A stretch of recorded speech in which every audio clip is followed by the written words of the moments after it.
Seriously? When is this war dance going to start? The Sky Splitter has been hovering there for ages.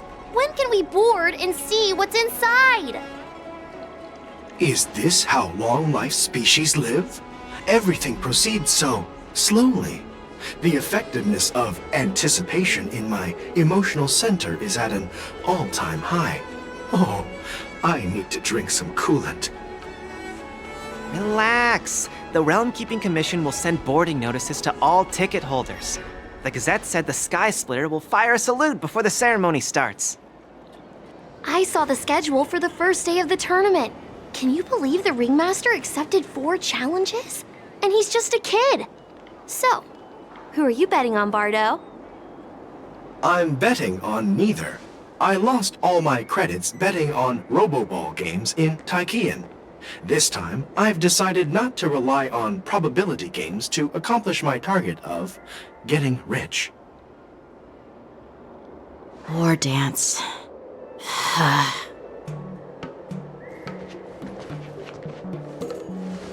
There you are.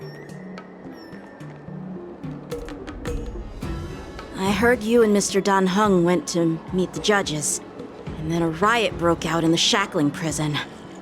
I was so worried about you. Thank goodness you both made it out safe. Yeah, I heard them too. But I'm afraid I'll have to disappoint them. I've already reported to General Jing Yuan that I'll give up my role as the Ringmaster. The security of the Luofu is more important to me than anything else. I need to fulfill my duties as a Cloud Knight Lieutenant before taking on the honor of being a Ringmaster. Those tourists just want to see some good sword fights. Anyone can participate in this kind of tournament. It doesn't have to be me. The real challenge lies beyond the ring on the Sky Splitter. If we don't capture the fugitives soon, Hule will wreak havoc. Obviously, there's someone behind the scenes orchestrating this prison break, intending to spread chaos. If we fail to thwart their evil plan, what honor will be left for us to uphold? Well said. You may be tiny in stature, but your ambition matches that of the Yao Qing's warriors. Hey, this has nothing to do with my height.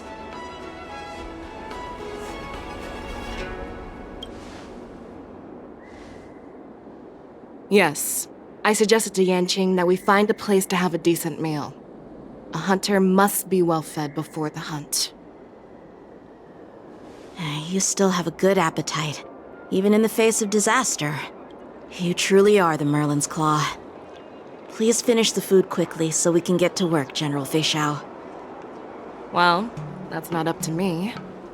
Dig in. I called you here so you could enjoy the food. Me? This isn't the time for a leisurely meal, and this is way too much for me. Oh. You'd give me time to enjoy a meal, but not yourself? Ever since you encountered those Borison spies, you've been so busy that you've hardly eaten anything.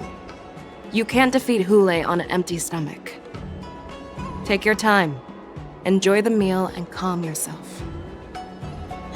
Hule's whereabouts are still unknown, and they've even taken Mr. Zhao Cho hostage. The longer we wait, the more complicated the situation becomes. Zhao Cho always said I'm the most impatient person among the Cloud Knights, and I can't argue with that. So, there's no reason for you to be more anxious than me. I've fought against Borison abominations for years, and I know their ferocity and cunning well.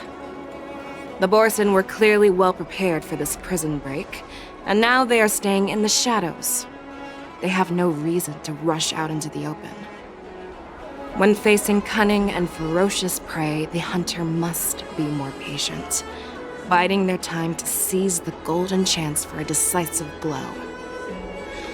Once Hule loses his patience and reveals himself, that's when we'll strike. But when will that time come? Like I said, it's only one meal away.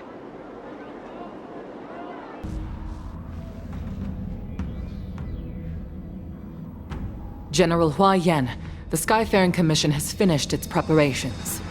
Do you have any other instructions? Representing the consensus between the Merlin's Claw and the Divine Foresight, I'll step in as the temporary commanding officer of the seat of Divine Foresight and oversee the Six Commission's affairs on the Luofu.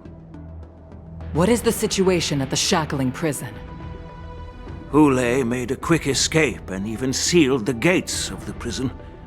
As of now, the Cloud Knights have re-established contact with the staff inside. The good news is the two Nameless who were trapped in the shackling prison are safe and sound. I know I shouldn't use the word great given the current situation, but I'm relieved that he and Don Hung are safe. We've lost contact with one of the messengers from the Xianzhou Yaoqing. The Borisin have likely taken him hostage. Don't worry, Yuko. Fei Shao is leading the wolf hunt operation, and you know how capable she is. I have no doubt about General Fei Shao's capabilities, General Hua Yan. I'm more concerned about the Wardens. According to the plan, the ceremony will begin in 6 hours. The Sky Splitter will be activated, and all visitors will board the ship to watch the contest. But now, with Hule's whereabouts unknown, everything is filled with uncertainty. March is right, Grandpa. I heard the escaped prisoner from the shackling prison is beyond formidable. In case anything goes wrong... So, Yun-Li, what do you think we should do? Well... I believe we should declare martial law and allocate manpower to search for the escaped prisoners. And as for the war dance, it's better to announce an indefinite delay for now. Your plan sounds solid, but unfortunately solid plans rarely get a chance to be implemented. I believe there are at least 2 parties who won't accept your approach. The first are the many travelers who have come all the way here for the war dance. If we declare martial law now, it's like declaring that the Luofu isn't safe. How do you think the outsiders would react? They'd be terrified, and chaos might ensue. The second party is the staff of the Xianzhou Luofu's 6 commissions. They've invested a lot of resources and manpower into organizing the war dance. Suddenly suspending it indefinitely would create numerous challenges for them. But of course, not everyone disagrees with your idea. Really? The mastermind behind this incident would fully support your opinion, presumably. Hule's escape and your discovery of Borisin's spies at Stargazer Navalia. The fugitive is just one piece in the game. The one controlling the pieces wants to spread chaos and suspicion among the people on the Luofu. If we declare martial law and postpone the war dance, we'll fall into their trap and instill fear in people even before Hule actually does anything.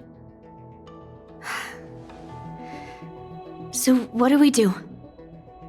We'll search for the prisoners while maintaining order on the Luofu, acting as if nothing has happened. As if nothing has happened? Yan Qing said he'd assist the generals, and now he's nowhere to be found. With the host ringmaster gone, how are we supposed to act like nothing has happened?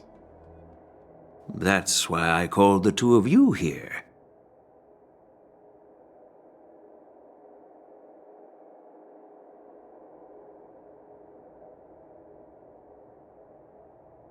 General Huayan, are you asking me to take Yan Qing's place as the ringmaster? You caught on quickly, Miss March. That's exactly what I mean. But Miss March is a guest invited by General Jing Yuan, Grandpa. How can an outsider represent the Luofu in the ring? It will make the Xianzhou Luofu a laughingstock. Dear child, the Nameless of the Astral Express are renowned throughout the cosmos. It's an honor to have them participate in the ceremony. Plus, Miss March is a disciple of the little Cloud Knight Lieutenant. How can she be regarded as an outsider? We can't afford to have any problems during the war dance. I'm entrusting you not only with the honor of the ring, but also with the security of the Sky Splitter. Yukong, please explain to them the rest of the arrangements.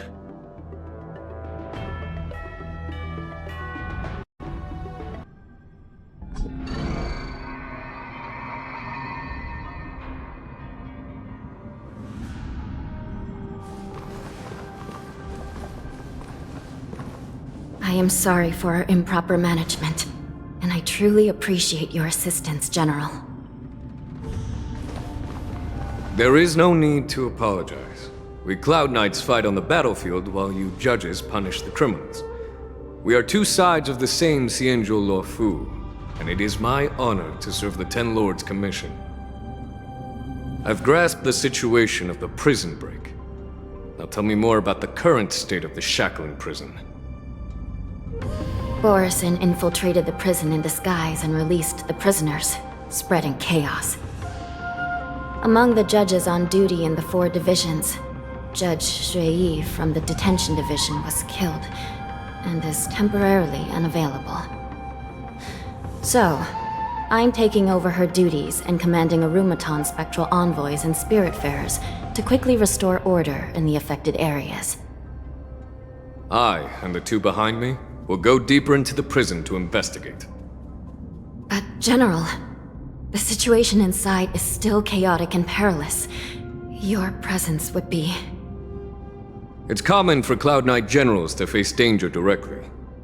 Hule has escaped, and the Yaoqing envoy is being held hostage by the Borison. His fate is unknown. This is a grave matter.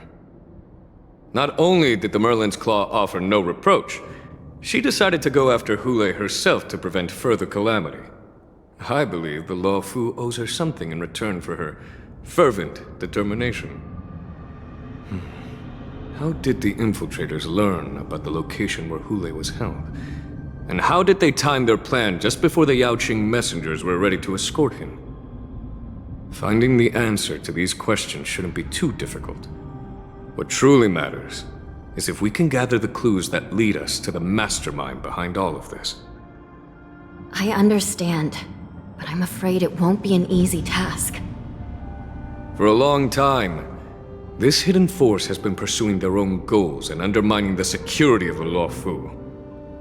Backing down now will only encourage them to further endanger the peace here. The Ten Lords Commission will support your decision with everything we have, General. Dan Heng and Ling Sha, I'll need both of you to accompany me on this challenging journey. Well, it's part of my responsibilities as the Cauldron Master. So, where would you like to start, General? Let's start with those Borison disguised as Foxians. My people have already prepared the evidence.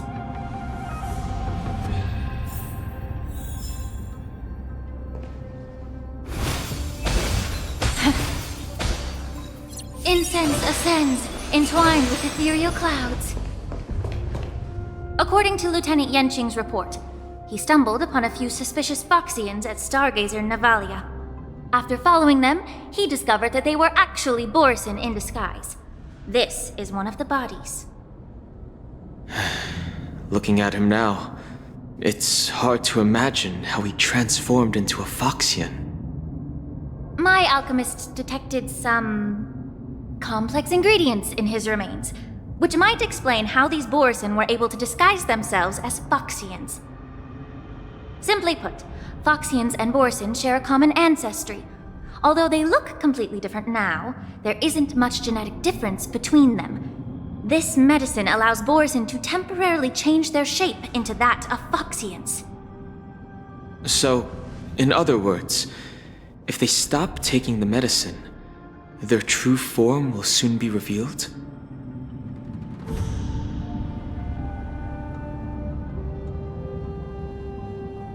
Indeed. This means that these Borison have a steady supply of the medicine within the Lawfu. The disciples of Sanctus Medicus.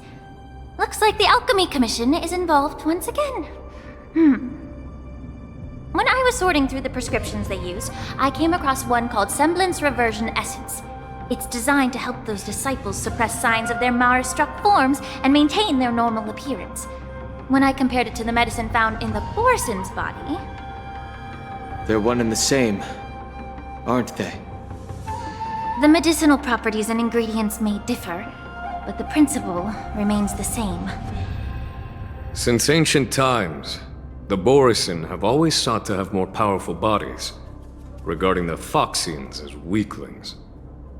Yet, in order to save their warhead, they were willing to disguise themselves as Foxians. Their determination is quite remarkable. If these infiltrators rely on the medicine to maintain their disguise, then following this lead in our investigation seems prudent. Please follow me.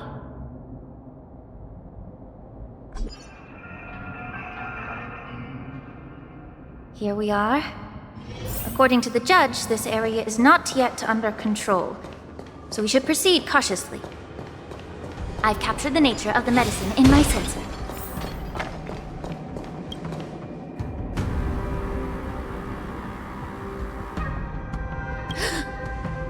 Incredible strength. The attacker shattered this warden's bones with a single blow. Such brute strength is not something an ordinary Borison possesses. This is likely the work of Hulei. If I may be so bold to ask, is this Borison truly that formidable? I have lived a bit longer and engaged in a few more battles than you, Miss Lingshaw. To the Alliance, Borison have always been the most formidable adversaries. And Hulei is a monster feared even among his own kind. With his strength, Hulei united numerous Borison packs, forming a grand army of abominations of abundance. They constantly push the Alliance's armies into perilous positions. Over 7 centuries ago, I followed my mentor on a campaign against the abominations, and I personally witnessed the devastation on the battlefield after Hulei appeared. Even with medicinal pellets that suppressed the fear caused by his lupitoxin, countless Cloud Knights succumbed to panic in the face of his murderous aura. They couldn't even raise a hand in resistance. If the former sword champion hadn't immobilized Hulei with her Frostblade, the outcome of that fateful battle could have been very different. By the end of the battle, only a few of us remained. The crimson moon cast the sheen of blood on all. Everything I saw was painted dark red. If that's the case, why wasn't the beast executed instead of being imprisoned? On the Xianzhou Jumi, the judges cast those unforgivable and nearly immortal abominations of abundance into the eternal flames of the stars, reducing them to ashes. Their so-called immortality is just a facade. I mean, nothing can truly defy death, can it?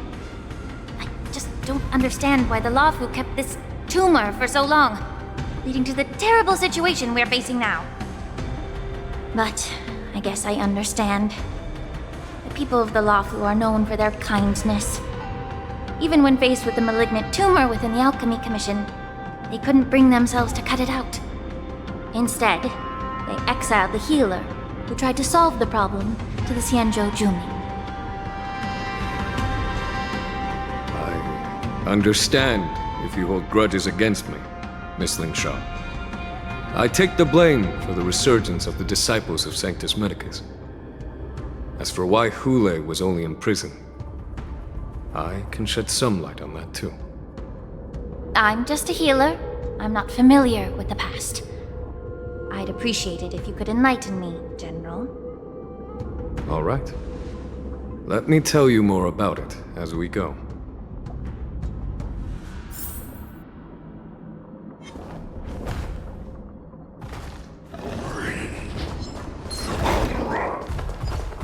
Did this Cloud Knight also take the medicine?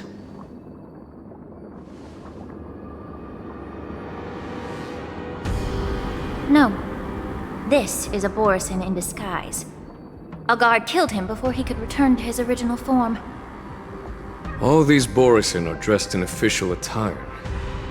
Besides the Cloud Knight, there were also 2 Borisin disguised as members of the Skyfaring Commission and the Artisanship Commission.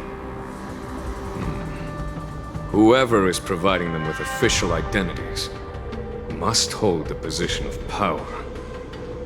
Let's search elsewhere.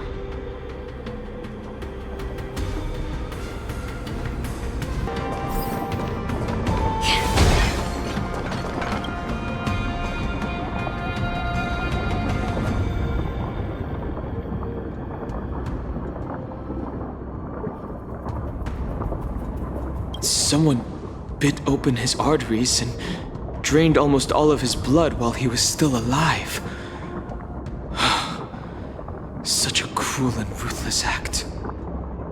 Despite being a long-lived species, Borisin are actually more like predatory beasts that must feed on raw blood and flesh. I've heard that Hule was deprived of food and water in the shackling prison. It's hard to imagine how he managed to suppress his hunger for over 7 centuries. Will the hostage from the Yaoqing be able to avoid being his meal? Such is the terrible nature of the abominations of abundance. We subjected him to the Forest of Swords to drain his life force. But in the end, his punishment turned into a test of our patience. Just like you said, Miss Linshaw. Casting a creature that can't be killed into a star would be a way to permanently get rid of it. But unfortunately... The Foxians didn't agree to that. Exactly. The atrocities committed by Hule went beyond mere massacres. Throughout numerous wars, we made every effort to eradicate the Borisin. But Hule, with his mysterious sorcery, turned countless Foxians into his pawns. And so the Borisin kept returning. The Foxians curse his name day and night, and they even use it to scare children into staying quiet. How could they grant a swift death to such a great sinner? I wonder if you know why Hule wasn't taken into custody by the Foxian majority Xianzhou Yaoqing, but instead imprisoned in the Xianzhou Luofu, Miss Linshaw.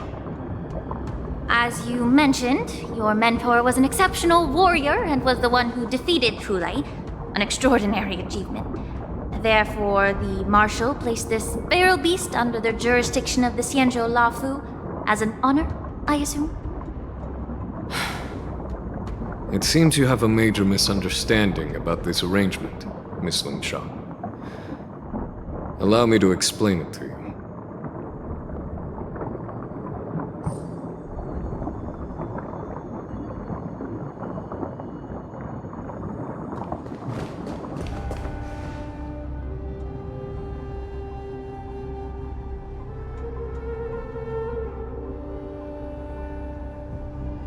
Yanqing told me that an IPC ship was attacked by Borisin. Is this what they were transporting on the ship?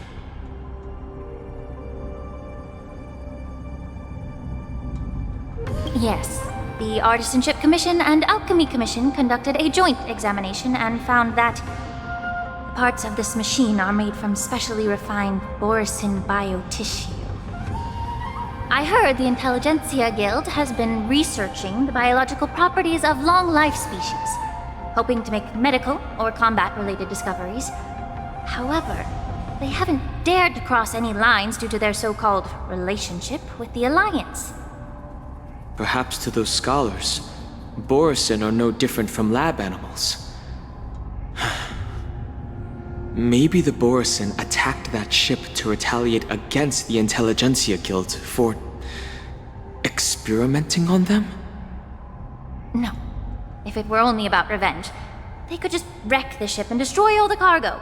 instead of allowing it to end up in the shackling prison. It was a deliberate display to showcase the dangerous nature of the cargo in broad daylight. This way, the cargo would end up in the shackling prison, serving as a tool for the prison break. This skill in exploiting the blind spots of others' mindsets is so atypical of them. I'm afraid the IPC and the Intelligentsia Guild unknowingly became their accomplices.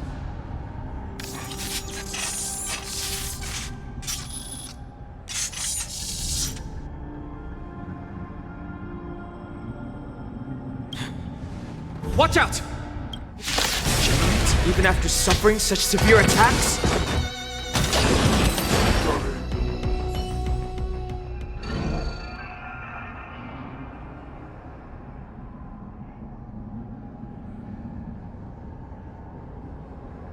You haven't answered my question about why Hule was imprisoned in the Lafu instead of the Yaoqing, General.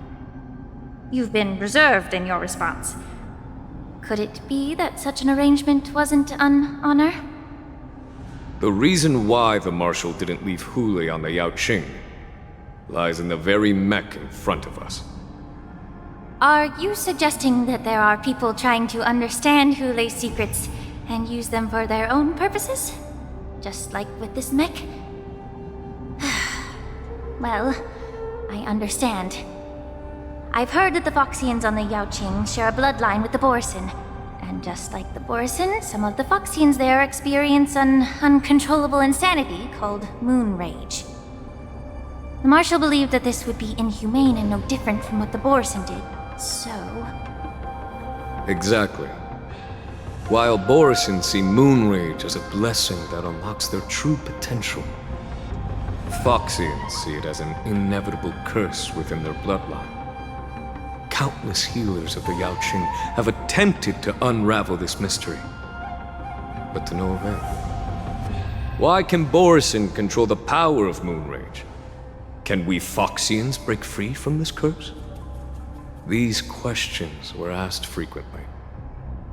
Each questioner had good intentions. But the road to catastrophe is paved with good intentions.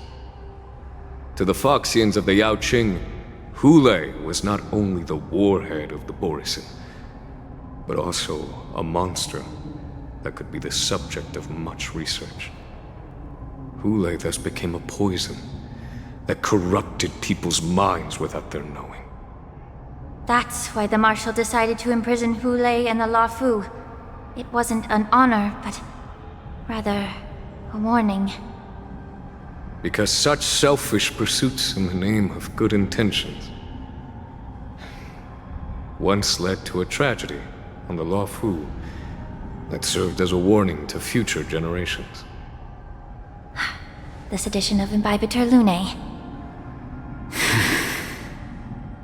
By imprisoning Hule and the Xianzhou Lafu, the Marshal both suppressed the dangerous intentions of the Yaoqing Foxians and warned the Xianzhou Lafu to refrain from repeating its mistake.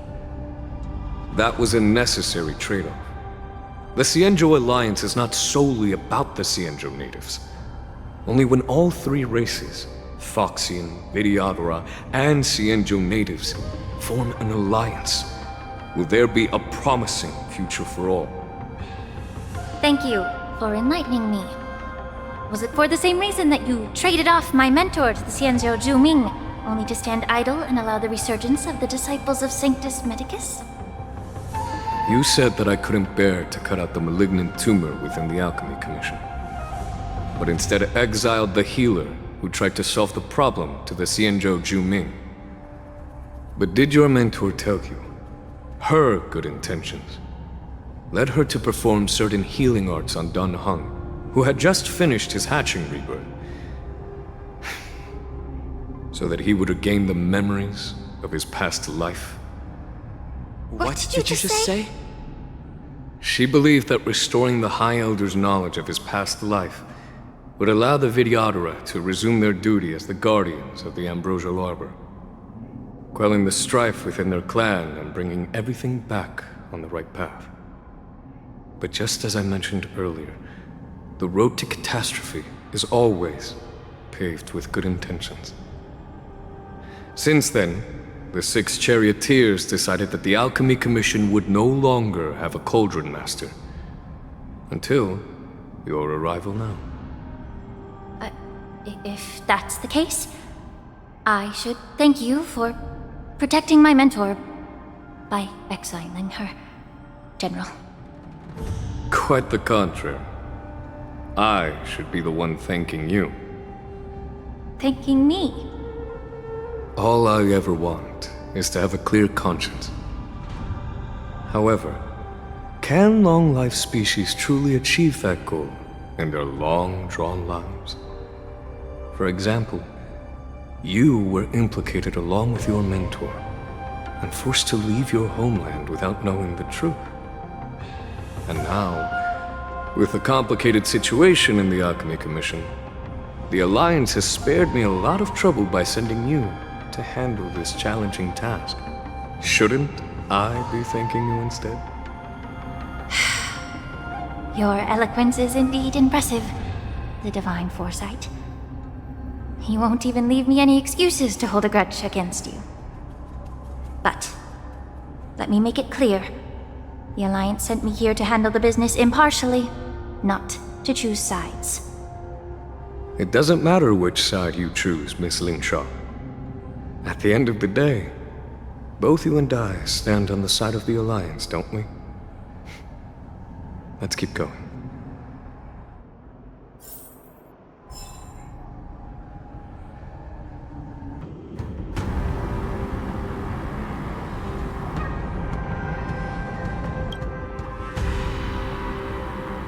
These Mara-struck soldiers don't appear to be escaped prisoners. How can you tell? These soldiers are fully armed. Obviously, they didn't hastily join the battle. The messenger named Morza did say that there were 2 groups of attackers. The other attackers, aside from the Borison, could hide their tracks. I believe he was referring to these people. Hide their tracks? Exactly. I've engaged with these attackers before, and they used Cloud Hymn magic to hide their presence. Without careful observation, no one can detect them. You once warned me to be cautious of the Vidyadhara Elder's influence within the Alchemy Commission. Could it be? What's on your mind, Miss Lingshaw? Well, it seems that someone provided the attackers with a map of the shackling prison. And considering the Vidyadhara's involvement in the prison's construction, it raises suspicion about their role in this. Additionally, the fact that the Borison need medicine to disguise themselves would suggest that there are still moles within the Alchemy Commission assisting them covertly. Moreover, forging official identities for the undercover Borison would require someone with significant authority. And the presence of assassins capable of using Cloud Hymn magic deepens my suspicion about the Preceptors. But why would the Vidyadhara collude with the Borison and aid in Hulei's escape? They aim to spread chaos. They believe that only in chaos can they regain their former power and influence. Since this edition of Imbibe de Lune, the once proud dragon race has been powerless, watching their influence wane. Being a native of the Luofu, Miss Lingshaw, I believe you understand the implications. However, I don't think the Preceptors are the true masterminds. If I'm not mistaken, the one behind all this treachery is the Lord Ravager who exploited the weaknesses within the Luofu and instigated the disciples of Sanctus Medicus, ultimately leading to the Ambrosial Arbor's resurrection. Fentilia. Please remember, General, that everything I've mentioned is mere speculation. We need concrete evidence for a public trial. If you want to interrogate someone within the Vidyadhara's ranks, you'll need irrefutable proof. So, what's your plan, Miss Lingshaw? I'll send an invitation to the Preceptors. An invitation? The preceptors have been inviting me for a personal meeting since my arrival on Alafu. Now, I'll send them the remains of these Mara-struck soldiers and the route map I found in the prisoner's possession. Then, I'll ask them to meet me at Scale Gorge Waterscape. I'd like to hear their explanations. Good idea. If I were to take action, it might alert the true mastermind. I trust you to handle this matter, Miss Lingshaw. The internal affairs of the Vidyadhara should remain under their jurisdiction. And don't worry if things don't go smoothly.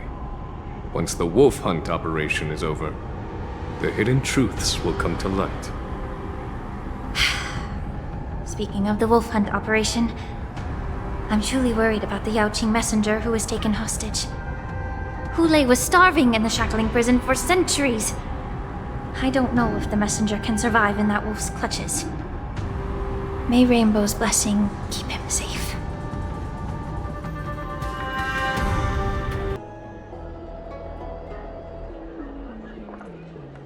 As I said, I'm a healer. But my art of healing requires the culinary arts to be truly effective. The magic of my cauldron is its ability to make all kinds of medicines into dishes that patients can eat. When simmered and cooked together, any kind of medicinal herb or ingredient becomes a delightful delicacy. Delicacy. But isn't that just one flavor overpowering the others? Well, you have a point. Let me ask you this. If there's a fussy child who refuses to eat green peppers, what's the best way to make him eat them? Stuff the kid's mouth with the green peppers and cook him alive in a pot. You have quite the sense of humor. I've heard that you, Borisin, have lost many of your taste buds during the self-modification process, so you can't experience complex flavors. Only the saltiness of blood and flesh truly awakens your appetite. It's a shame I don't have any green peppers right now. Otherwise, I'd happily stuff them into your mouth and cook you alive in a pot. I'm just kidding. The answer is quite simple. Chop up the peppers and mix them with minced meat to make meatballs. This way, the flavor of the meat overpowers the taste of the peppers. And even a fussy child can enjoy them. Can I just boil your tongue in this hot pot? I know you're trying to buy time until someone comes to your rescue. You said that Jin Liu recently returned to the Lafu, right? Well, she did come back. But, unfortunately, I also found out that she committed serious crimes and was escorted to another Xianzhou ship. Do you really think you can delay our departure by provoking Lord Hulei's desire for revenge with your clever little tongue? You see Borisin as savages who know nothing about the Xianzhou, but in fact, we know all about your tracking tricks. Like the jade abacus you're carrying, and the side cranes in the sky. The more hope you hold in your heart, the greater your pain will be when death comes. I wonder if you can maintain your composure when I tear your throat open. His composure is only a temporary effect of the medicine. And it will wear off soon, right? Lord Hulei! Oh, you pathetic Foxians. For thousands of years, we were the ones who allowed you to live, and who granted you civilization. But in the end, you chose to betray us for the freedom promised by the Xianzhou people. But it's all right. As long as you catch the scent of your masters, you obediently return to us. No matter how far you run away.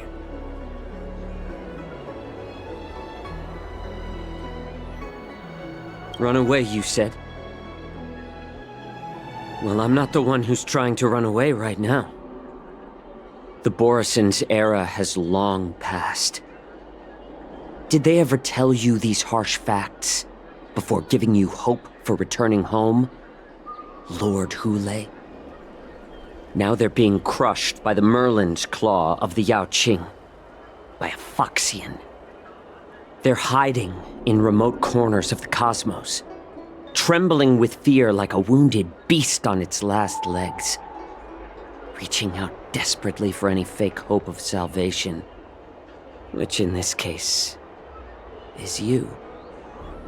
The Merlin's claw of the Yao Qing. A Foxian? Very interesting. Tell me, Moktok, is he speaking the truth? He isn't lying. That lowly beast was a war slave who ran away from our pack. Cannon fodder, a thief! She stole our power and used her knowledge about us to fight us, using every dirty trick in the book! And she bested you, Moktok.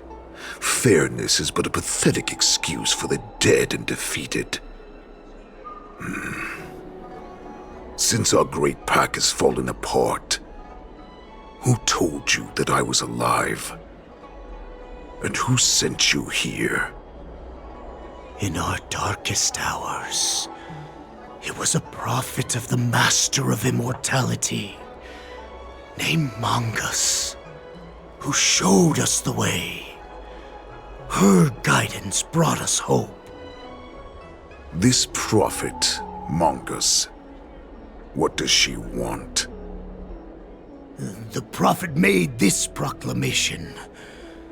The Borison have been divided for too long, and only your return can unite all the packs, restoring us to our former glory. That's when we learned that you were still alive. It must have been a manifestation of the Master of Immortality! And the prophet told us that the Foxian general of the Yao Qing would take you to her ship during the Lafu's war dance, and that it would be our best chance to infiltrate and free you from your prison. And just as she said, we did it!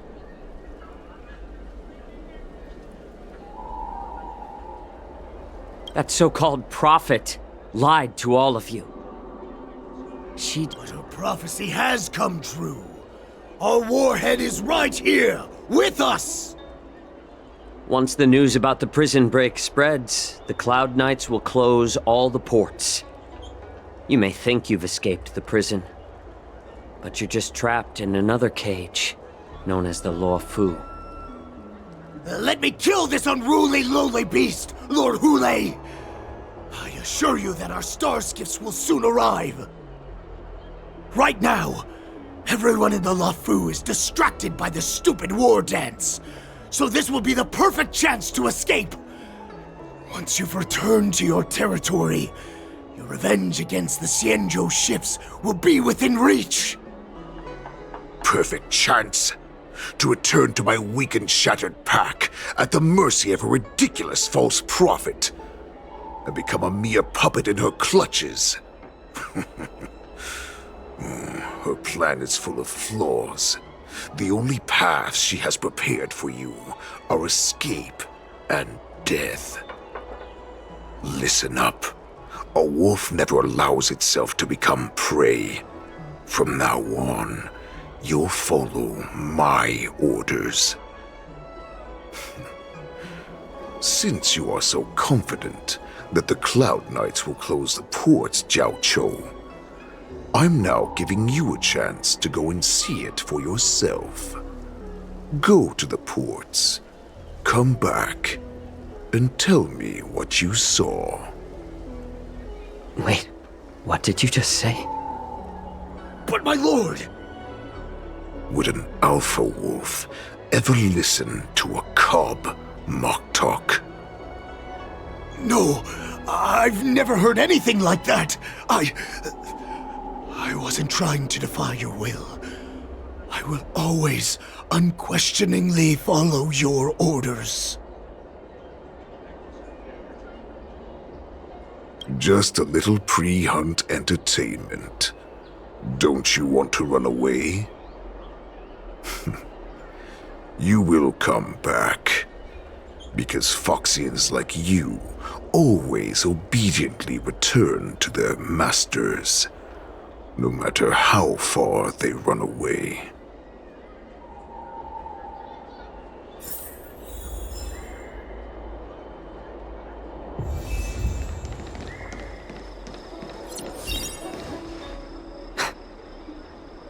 I can't believe he actually let me go. What game is he playing? Perhaps I can try to warn the Cloud Knights. No. Perhaps I can just escape.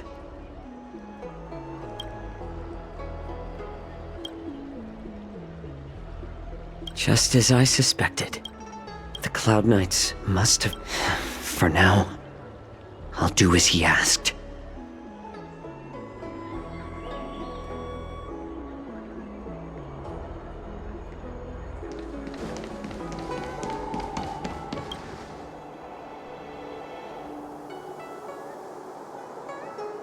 Would you like to board my star skiff?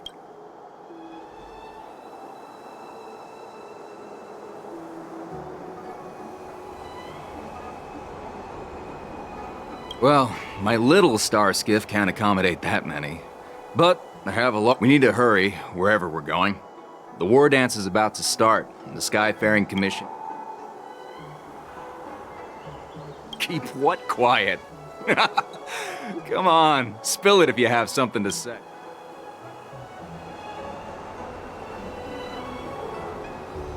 The Realm Keeping Commission? It's right up it.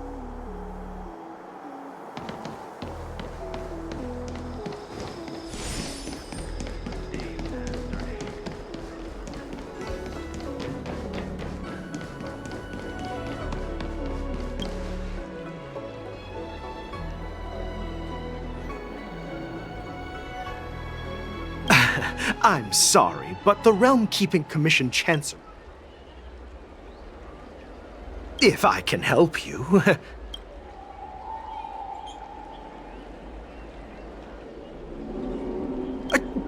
Borisin? Here? These Borisin are disguised as Foxians. Please warn the Cloud Knights immediately. Will you please wait here for a while? I'll find a soldier.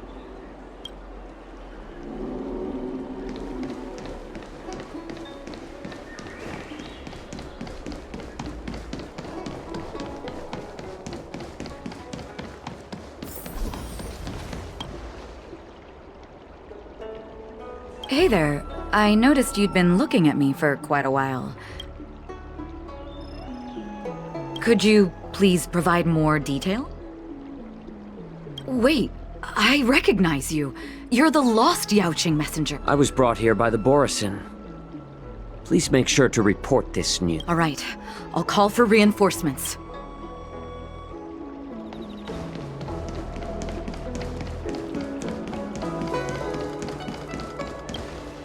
Stop asking. I'm off duty.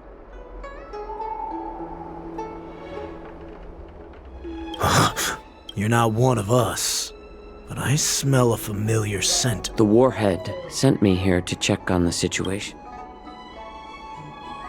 Not yet. There's no way for this tiny ship to escape from the Xianzhou. Only the starships at Stargazer Navalia can break through the Jade Gate. The ports haven't been closed? What is going on?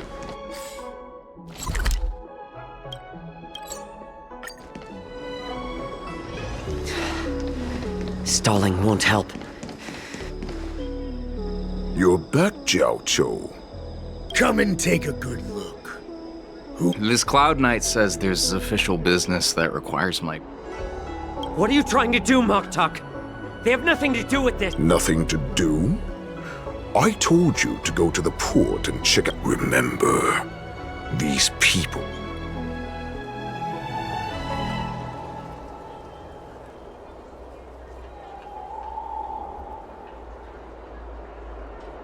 You want to prove to me that you hold everyone's lives in your hands, right?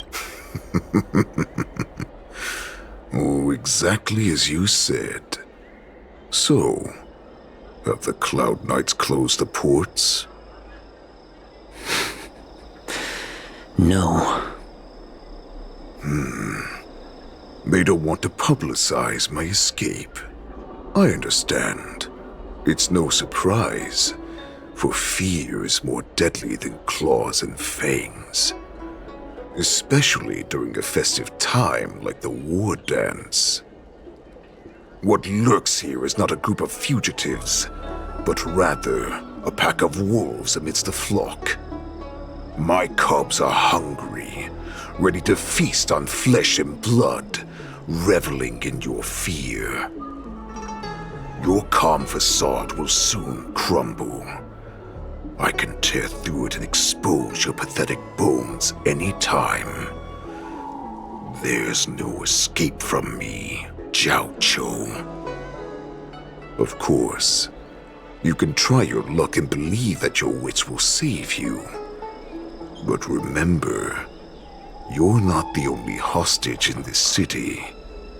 If you try anything funny, innocent people will die because of you. Now, let's talk about the Foxian general you serve. Moktok says she's here for me. Before the hunt begins, I need to know my opponent. You can refuse and play tough, or you can cooperate and save us both some time, healer.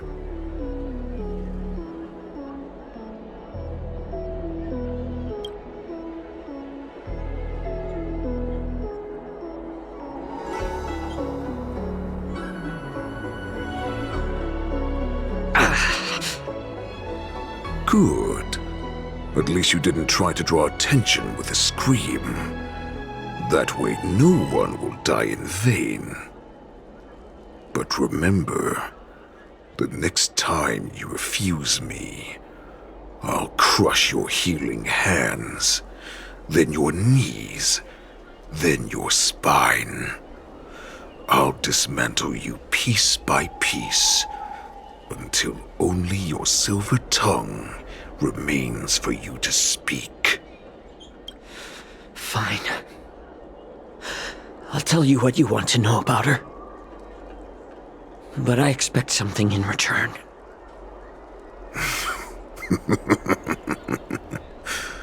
What makes you think you're still in a position to negotiate with me? You can torture me until I talk. Or let's save us both some time. Warhead. Here's the question that's been bothering me. How have you managed to survive and endure centuries of torture? Borison aren't supposed to live that long, or possess such regenerative abilities. So, is that why the Shenjiao Yaoqing wanted to take me away? Oh, to some, I'm a hostage. But to others, I hold the secrets they desire. I still remember. In the early years of my captivity, the Foxians came and went. They extracted my blood and marrow, trying to unravel the mystery of moon rage. They wanted to conquer their fear of the Borison and free themselves from their bloodline. Unfortunately, they failed to uncover the secret. So, They resorted to the most brutal punishments they could imagine. Some seek power to destroy their enemies, while others seek power to become their enemies. Which one are you, Jiao Chou? Ah, I see. You're the most pitiful of them all, healer of the Yao Qing. You seek power to share it with others and do good. Well, then let me tell you the answer you seek. In our ancient legends, Duran, the ancestor of the Borisin, was dissatisfied with his limited lifespan and power. He yearned to dominate the skies and become the master of all the stars.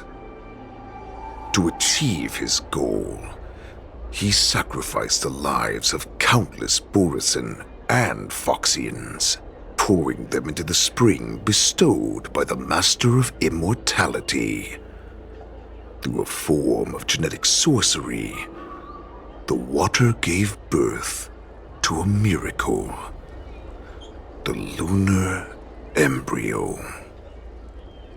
Duran ascended the birthing bed and obtained what he desired, a heart in the shape of a deep red full moon.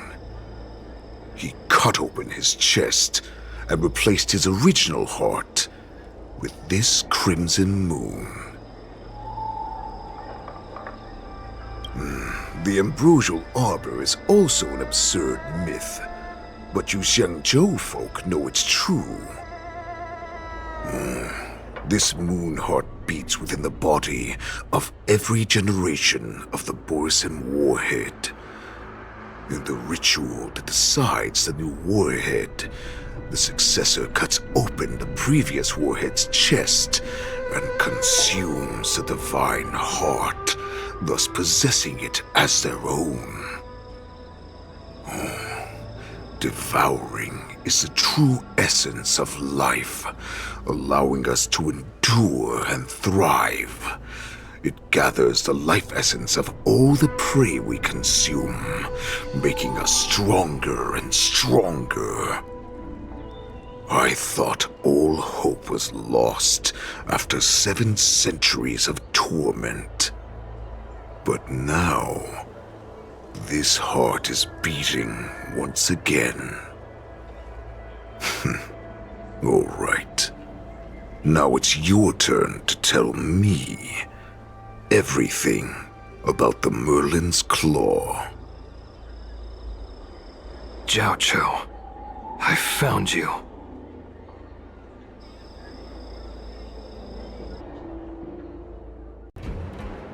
I know I'm in no position to question your orders, but if I understand correctly, you already have intelligence about the Borisin? That's right. My people are busy collecting clues now. What's the situation, Wadza? General, before we completely lost contact with Jiao Chou, I picked up a signal from his Jade Abacus. It won't take long before we locate their whereabouts. If that's the case, shouldn't we immediately go there and join forces to eliminate the Borisin? Why are we returning to Stargazer Navalia? Looks like your general has only taught you swordplay, not the art of the hunt. There's an old saying among the Borisin. In the forest, the hunter may easily become the hunted. While we may call ourselves the hunters now, chasing them blindly will only make us become the prey.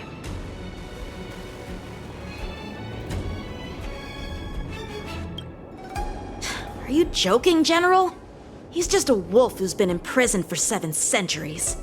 Even with his accomplices, they're no match for us numerous Lawfu Cloud Knights. How could he consider us his prey? Do not underestimate the enemy. Hule is not an ordinary Borisin that can be easily killed. The advantage in numbers means nothing when we face that monster. A vicious beast who hasn't tasted blood and flesh in 7 centuries is now lurking on the streets of the Luofu right before the war dance. This is what makes the situation treacherous and unpredictable. To him, the lives of ordinary people are just meat, ready to be devoured at any moment. Exactly. That is why we must succeed in our first strike, or the situation will spiral out of control. You've heard of this military tactic, right? When you surround your enemy, leave one side open for them to escape. A skilled hunter must be well prepared, waiting for the prey at the most advantageous position.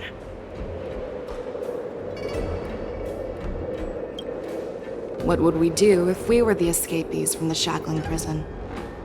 While we can disguise ourselves and blend in with the crowd, we don't plan on staying here for long. In this case, what do we need most now?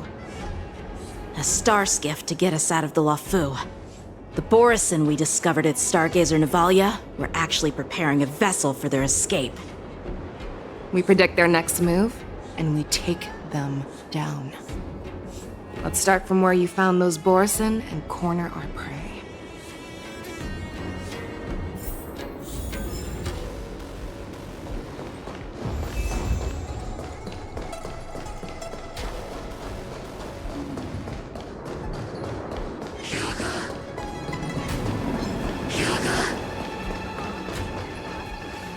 This is where we ran into the Borison last time. It looks the same as usual. Because I blocked all the relevant news to make it seem as if nothing had happened.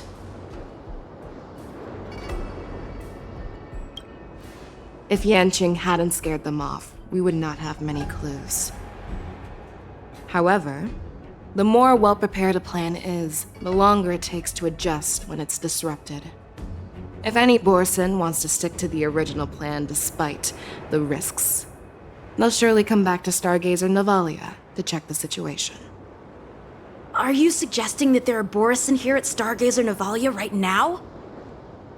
This is an automated area, so don't you think that there are a bit too many people here today? First, look at those 2 Skyfaring Commission staff members.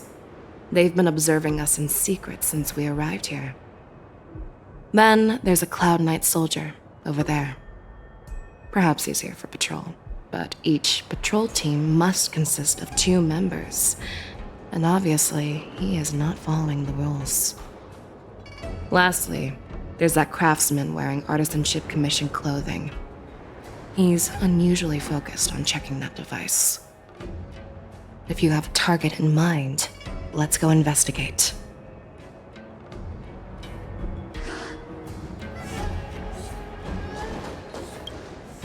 Hey, you there! No, not at all. Actually, I'm here to address a peculiar issue. A peculiar issue?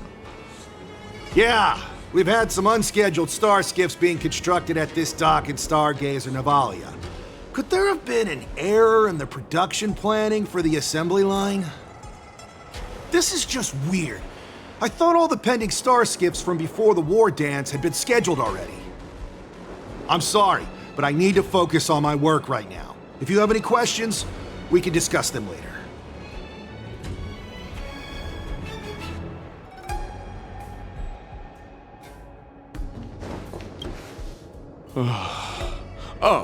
Lieutenant Yanqing and General Fei Xiao? You're aware of the Borison prison break, right? Yeah, I've received the news, and I'll be on the alert. Looks like you've been keeping an eye on the Sky Splitter. Have you noticed anything unusual? No, everything is normal on the ship. Nothing out of the ordinary.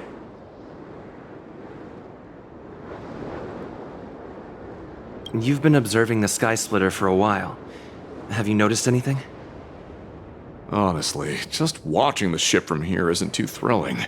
I wish I could go on board and witness Lieutenant Yanqing's contests. Speaking of which, Lieutenant Yanqing, aren't you supposed to be on the Sky Splitter? Is it alright for you to be here instead? Thank you for your concern. but I have more pressing matters to attend to.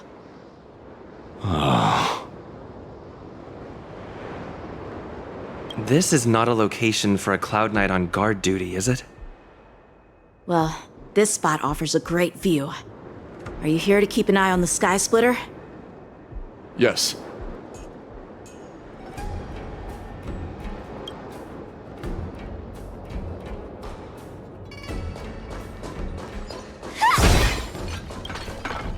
Who are you? Don't you know that Stargazer Navalia is on lockdown now? Hey, chill out. They're just a few lost tourists. But Stargazer Navalia is the shipbuilding port of the Cienjo Lafu. If the Skyfaring Commission called for a lockdown, there should be official documents proving it, right? Official documents? Of course there are. The Cloud Knights are aware that some people have infiltrated this port. That makes perfect sense. So you're now investigating the Borison? Yeah, we've received orders from the higher-ups, so we've blocked off this area to prevent any interference with our inspection. Thank you for your understanding. So, it seems that some Borison have returned to Stargazer Navalia in disguise. The answer seems quite obvious.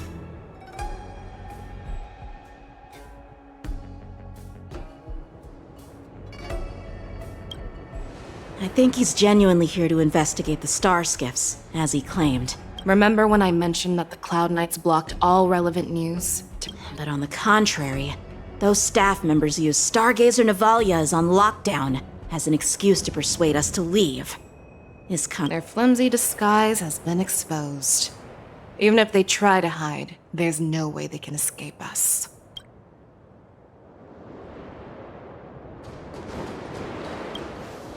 Why are you still here? No, I never issued such an order. Who are you? Perhaps you haven't met me on the battlefield, but I am certain you've heard my name. Now, I'm asking you a question, so answer me. Tell how many more of your comrades are here. Where were you planning to meet Hule? This woman, she's the general of the Yaoqing.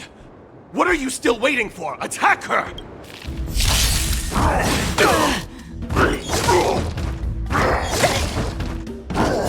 Familiar. Eternal.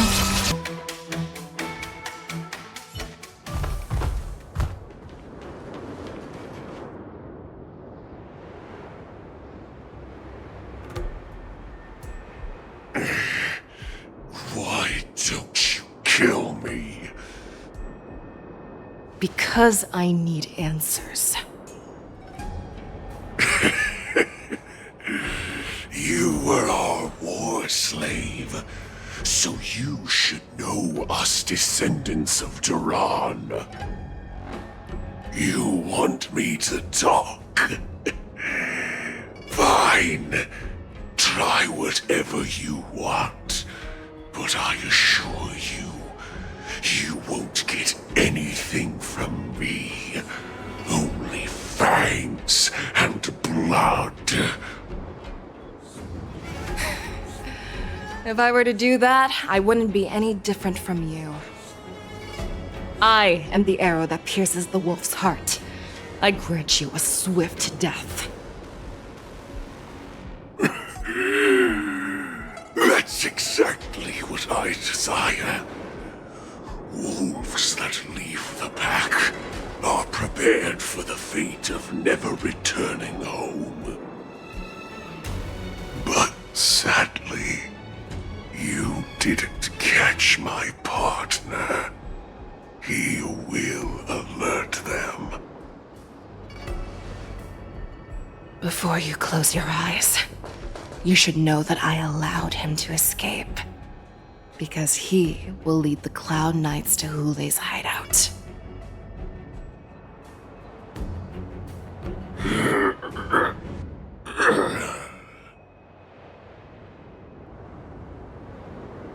Is this how you leave one side open?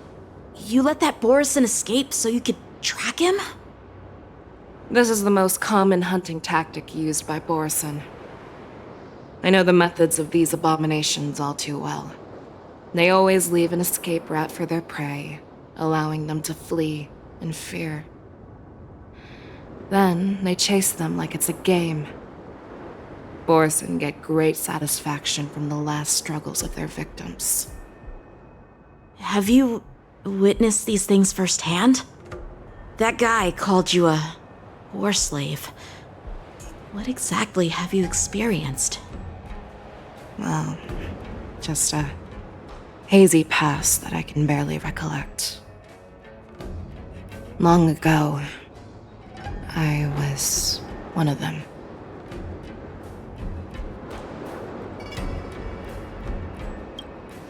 Not all Foxians are lucky enough to be born on a Xianzhou ship. I grew up in one of the worlds where Borson roam, known as the Fallen Territories by the people of the Yaoqing. To the Wolf Masters, Foxians are nothing but property. Cannon fodder used to slow down the Xianzhou attacks on the battlefield. But you survived. And not only that, you became the general of the Yaoqing. If I get the chance, I'd love to hear stories of your past, General. Speaking of stories, you've reminded me that now is not the time for them. Wadza, we've sent the warning from Stargazer Navalia. What's the situation on your end? I've found them. Zhao Cho is trying to stall Hule, and he signaled me to not reveal myself. Trust his judgment and keep watching. We'll be right there. I believe the warning we sent will stop Hule from attacking Stargazer Navalia. What will he do next? The hunt is not over yet. Stay safe, Zhao Cho.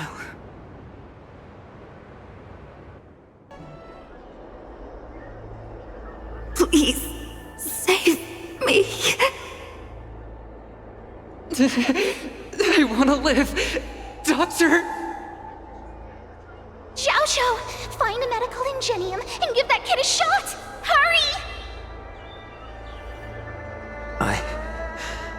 I see. How's the front line?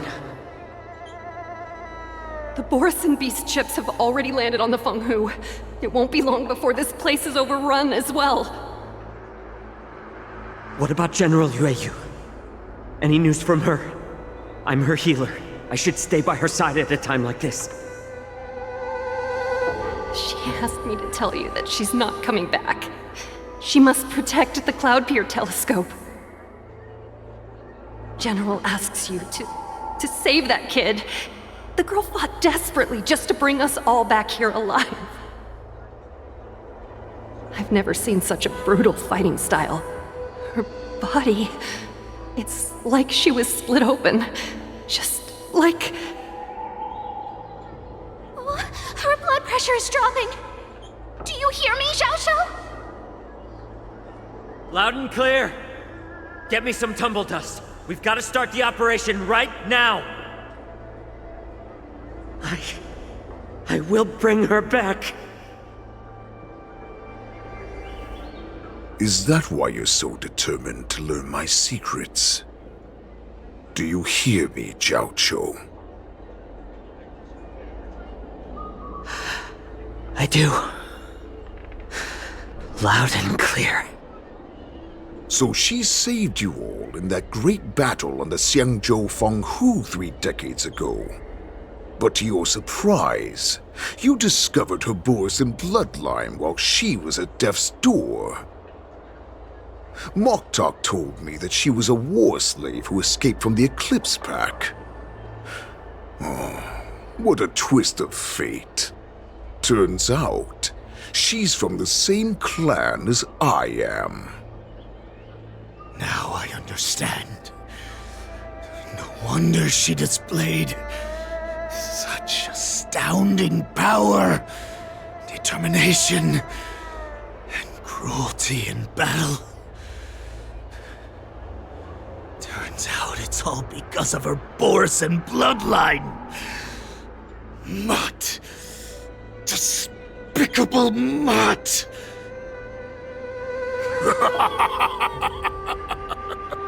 And she used the gift of her bloodline to destroy the Borison! Moon Rage, a blessing for wolves, and a curse for foxes.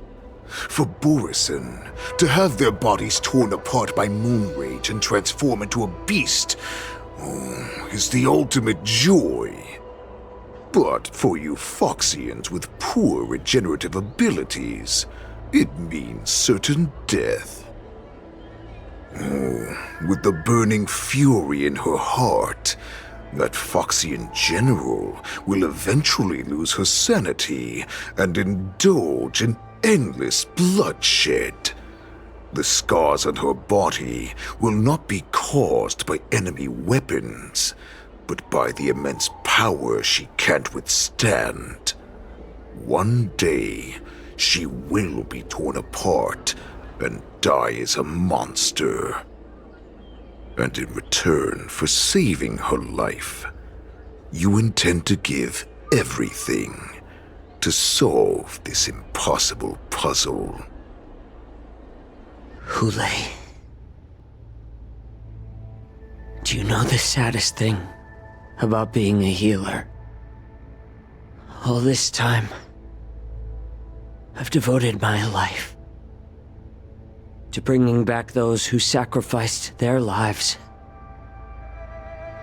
to monsters like you. I exhausted myself, and my hands trembled. But I believed everything I did was meaningful. But once again, they rushed into battle. And then I heard of their deaths. They died under your claws, in your jaws, amidst the flames of crashing star skiffs, and under the Lux arrow of Rainbow. Like a useless idiot, I saved a fish named Life out of the cauldron called Death, only to watch it struggle and dive back into the boiling broth. So I asked myself, why were they so eager to run toward their death after they had recovered from their wounds? Why wouldn't they value their hard-won life? All the doubts left me feeling lost.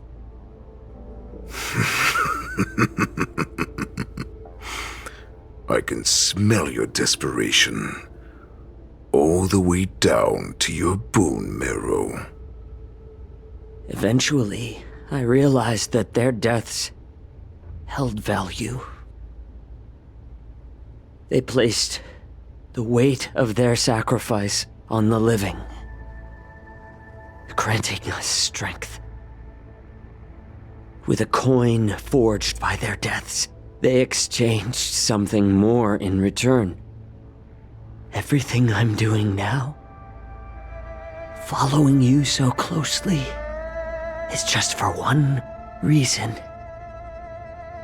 witnessing your death with my own two eyes. Even your death has value. It will pave the way for a peaceful war dance and a fully cured Feishao. The thoughts in your pathetic head are hardly surprising. Did you already know this? Yes, I did. As Borison, we understand the value of death more than anyone. And as a healer who has witnessed so much death, you won't be swayed by fear. What a shame, what a shame. Your story actually sparked a trace of respect for you in my heart. Can you even feel respect with your corrupted heart? Of course. Because I caught a whiff of my own kind in you. Unfortunately, in the end, you're still just a weak fox. As the wolf's creed goes, gift the wolf a dead end where new paths arise. Raise him to a doomed fate where satiation lies. The cowards in forgotten corners meet their unworthy demise. Yet the valorous in brutal battles embrace their eternal prize. That's why I'm keeping you alive for now. I want to show you how Borisin truly respect their enemies. We will consume your flesh and blood, nourishing our own. We will crush your hopes and dreams, clearing a path for our hunt. Your feeble souls will witness a new future. A future that belongs to me. My lord, we received a message. Our arrangement at Stargazer Navalia has been discovered. We must act quickly. That doesn't surprise me at all. Moktok, what's that noise? It's the Sky Splitter. The ship that the Wardens will be held on is about to set off. The Skyfaring Commission will clear the air routes. And if our star skiffs try to escape, we'll be spotted.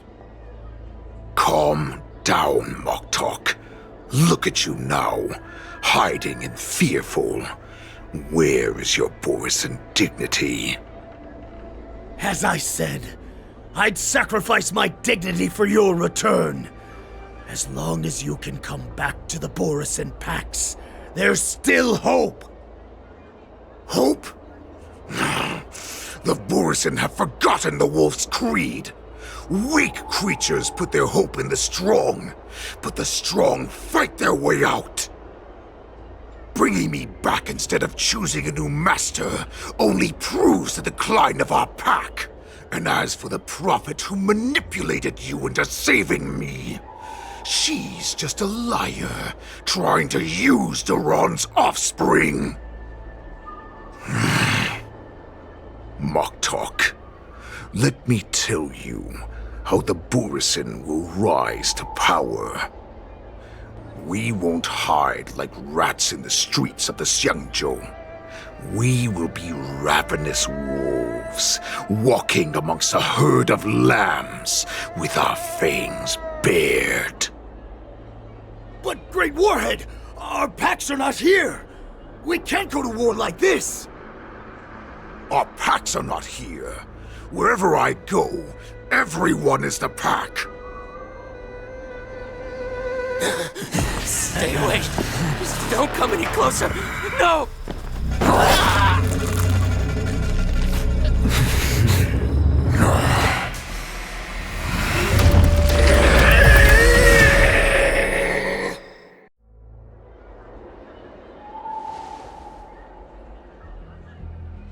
Moktok, we're the apex predators at the top of the hierarchy. As wolves, we create fear. We don't become servants to it. If you're blind to the path, I will be the crimson moon that lights the way for you. Share my crimson blood with our brethren. Use it to infect those Foxians and strike fear into their hearts. Now, you devious monkey, come out and face me. Xiao. Moza. Run. No, he can't run, and neither can you. You've come at the right time, monkey of the Yaoqing. Tell your general. Tell her that I will unleash a massacre here, drowning the Xiangzhou La Fu in blood. From this moment on, wolves bearing my blood will hunt on every street, feasting on the followers of that devilish archer. Follow me, my cubs. We shall stride among the prey. Give the wolf a dead end when new paths arise.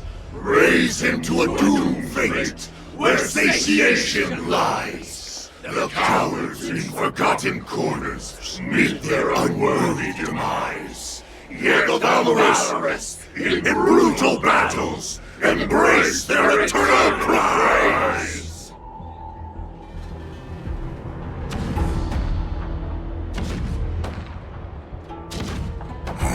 Do you hear that? The rumble of the cannons. It brings back all the memories of past battles within me. My return will bring back the Wolf's Creed. In my own way, I shall save our weakened pack and restore it to its former glory!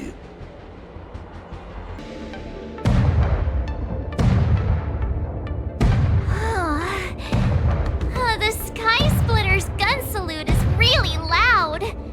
So this is what the war dance is actually like? I feel like my eardrums are going to burst. Well, how could they expect to attract people to come and watch if they didn't make a huge spectacle? March, you haven't forgotten what you came to do, have you?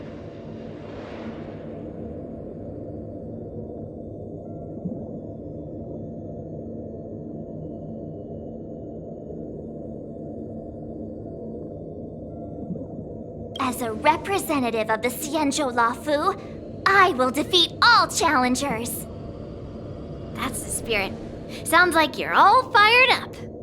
If you could just keep your legs from shaking so much, it would be more convincing, March. As the saying goes, the disciple takes the toil of their master.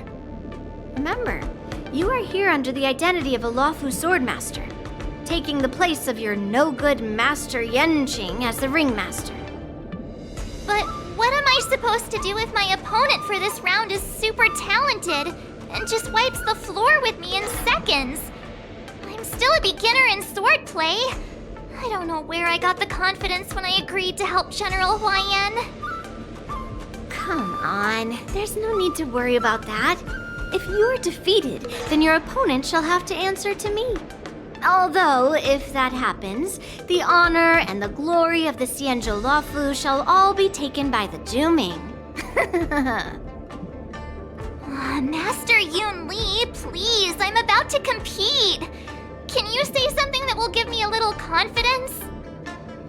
March, think about the great storms that you, nameless of the Express, have weathered along your many journeys. There's no doubt that you have faced far more terrifying enemies than your opponents here today, right?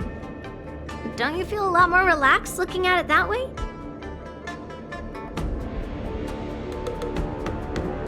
Why don't we call Master Yenqing back? What kind of master would retire at the height of their career and leave their disciple to fight in their place? March, your master has dropped out of the contest. This is a great opportunity for you to stick your neck out. Stick my neck out and get my head chopped off, you mean? What is all this complaining about? You made a promise to my grandfather, and now you want to run away? Get out there, now! Master Yun Li, I don't think I'm completely ready. March, there is no such thing as completely ready.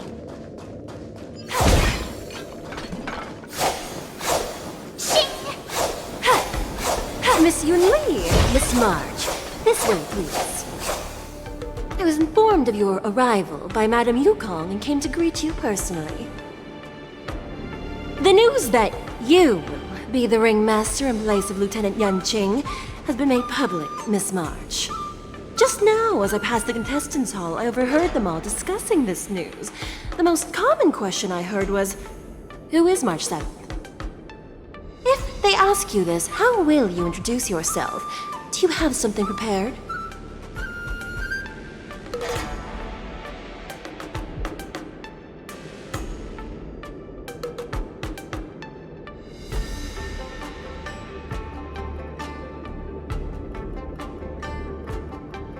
March 7th! The invincible March 7th! Next time you try to bluff like that, at least make it convincing. I see you are both quite relaxed. Impressive, given the imminent danger you face. Miss Yun Li's contestant information was registered for the war dance a long time ago. However, as a last-minute entry, the Skyfaring Commission has taken care of the necessary procedures for you. Please, follow this path. The contestant hall is just up ahead. Thank you, Miss Shikwe. Come, let's take a look around the contestant hall. Taste the ocean. So, this is the contestant hall. Wow, there are so many people! March, before the war dance begins, allow me to give you one more lesson. My grandfather always told me that a weapon mimics its master. That means that a person's weapon will reflect their habits and personality. You've seen me wield old metal before, haven't you? Tell me, what did you observe from that?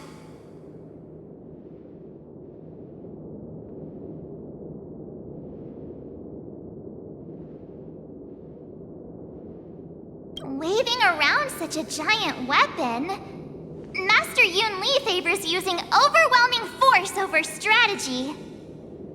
You're not wrong. My battle style has always been simple and effective. One cut, and it's over.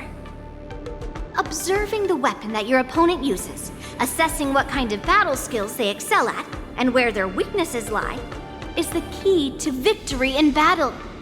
A shockingly heavy sword like mine, for example, is obviously not suited for a long, drawn-out battle. So, it would be best to find a way to drag the battle out. Why would you tell me your weakness? That's the only way to ensure that we have a fair fight, don't you think? I don't want to see you go and lose to someone else, after all. Now is a perfect opportunity to learn how to evaluate your opponents. Let's use the people here in the contestants' hall to practice. If you know yourself and know your enemy, you will not lose in 100 battles. Know myself and know the enemy. Let's see, who should I ask first? Wanna be a mech pilot? Join. I came here because I wanted to meet the great Lieutenant Yanqing I've heard so much about, and finally cross blades with him myself. Who would have imagined that he would take a disciple and have her be the ringmaster in his place? This is no more than running away from a fight, and is a great dishonor to the Yaoqing. This last-minute replacement, March 7th, who exactly is she? That's right! I'm the March 7th that everyone's been talking about. What?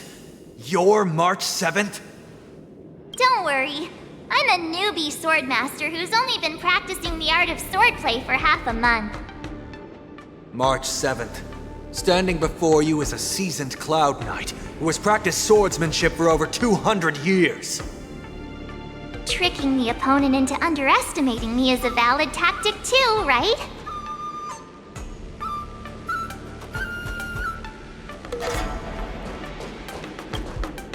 Ugh.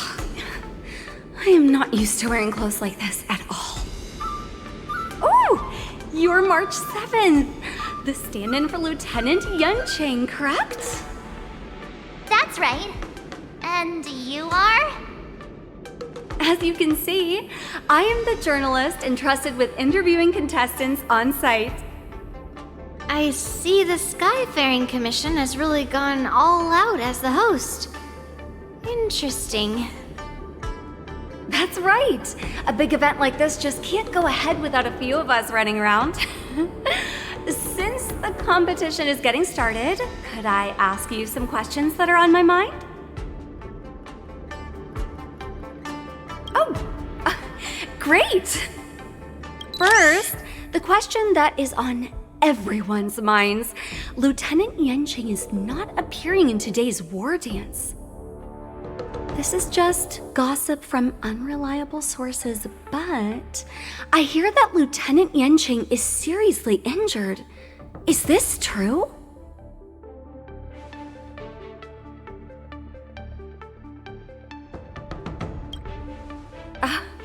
My apologies. This was very unprofessional of me.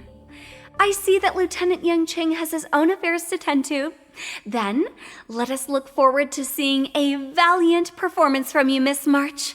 Once the war dance begins, you will be challenged by master swordsmen from many different worlds, Miss March 7th.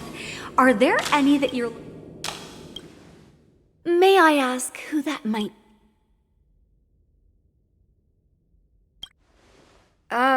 Who? Oh, are you talking about a contestant here today? Thank you very much for accepting my interview. Much appreciated.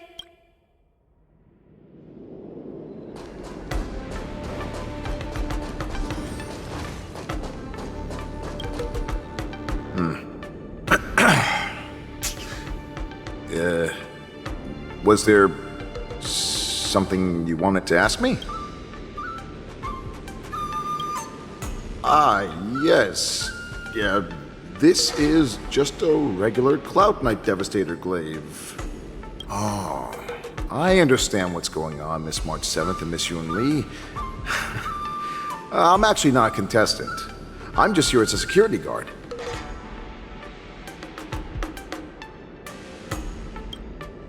Oh, it's all right. I can't bear to watch other people make things awkward, so I always try to keep the conversation going. But then, I'm the one who ends up making things awkward. I've gotten used to it by now, so don't worry.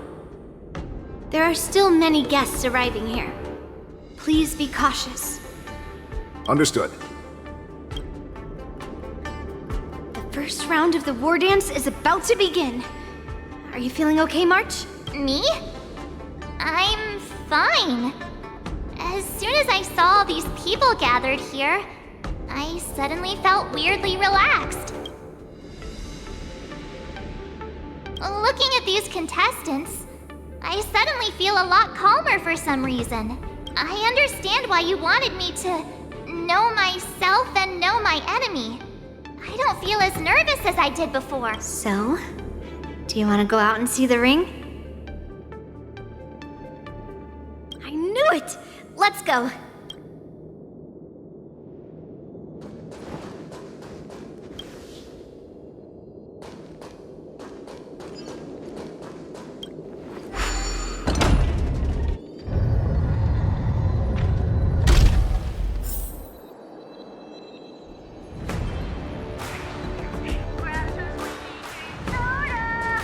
If we walk through here, we'll be able to see the War Dance's official venue.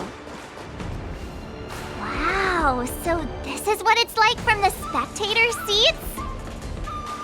Look over there. That's the ring we'll be standing on. Master Yun Li? I'm getting nervous again. Can I really do this? Well, it's too late for nerves now. It's almost time. Almost time for what? As soon as I think about the mission General Huayan gave me, my heart starts racing like crazy. What do I do, Master Yun Li? It's when it stops beating that we need to worry. Just take in the atmosphere and prepare yourself. I have to leave for a moment and do some inspections around the ship. This was also part of Grandpa's orders. I wonder how Master Yanqing is doing over there. Hey, focus.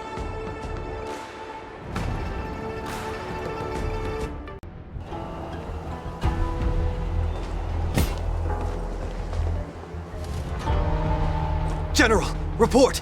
The teams are in position, and the Skyfaring Commission has taken control of the Starskiff lanes. Activate all side cranes and have them scan everyone coming in and out of the port. Remain vigilant at all times. Any suspicious movements must be suppressed as quickly as possible before the situation gets out of hand. Yes, General!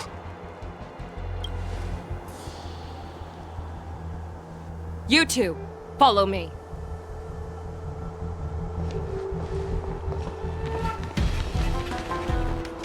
What's signal's nearby, but we lost contact just a moment ago.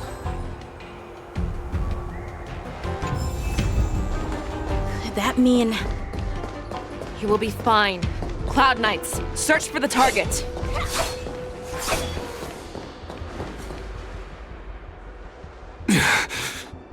All of you, get out of my way.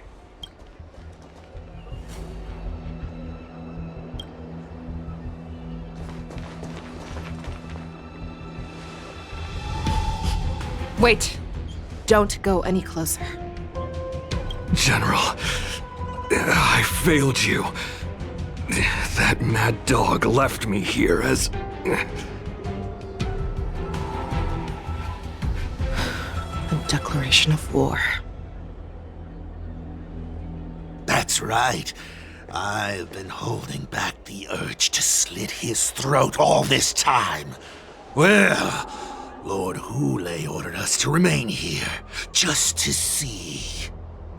If you, the great Merlin's Claw, mortal enemy of the Borisin, are able to join him in a little hunting game. Hunting is not a game.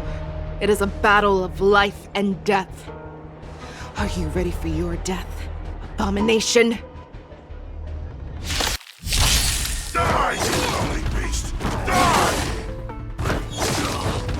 Save your breath. Until everything burns to ashes!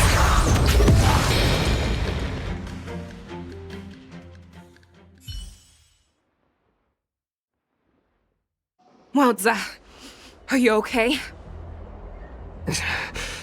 I wasn't able to save Jiao Chou. Hule was more cunning and powerful than I imagined. Tell me, how is he planning to declare this war against me? With a one-on-one duel? Or with a hostage exchange, maybe? Hule is planning on attacking the bustling streets of the Xianzhou Luofu. What did you just say? Impossible. Even if there is still undercover Borisin that we haven't sniffed out, Hule can't have more than a few dozen people. How is he planning on simultaneously attacking the streets of the Xianzhou Luofu? He has an ace up his sleeve. Hule's body holds a plague mark passed down through generations of Borisin. I've seen him convert a Foxian to a Borisin wolf trooper with my own eyes. This is Hule's declaration of war. His blood. It can cause Foxians to rapidly transform and lose their minds. He has passed his blood to his minions, and is planning to spread it across the Luofu and stir up panic.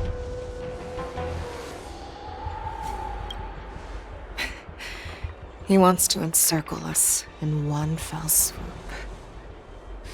This beast is truly unpredictable. Contact the Skyfaring Commission and the Cloud Knights right away. Have them enforce a traffic ban and order all Foxians to remain indoors until further notice. The moment you see your enemy's declaration of war, it means that they have already begun to take action. But if Hule succeeds in getting this panic to spread... Do you remember what I told you before?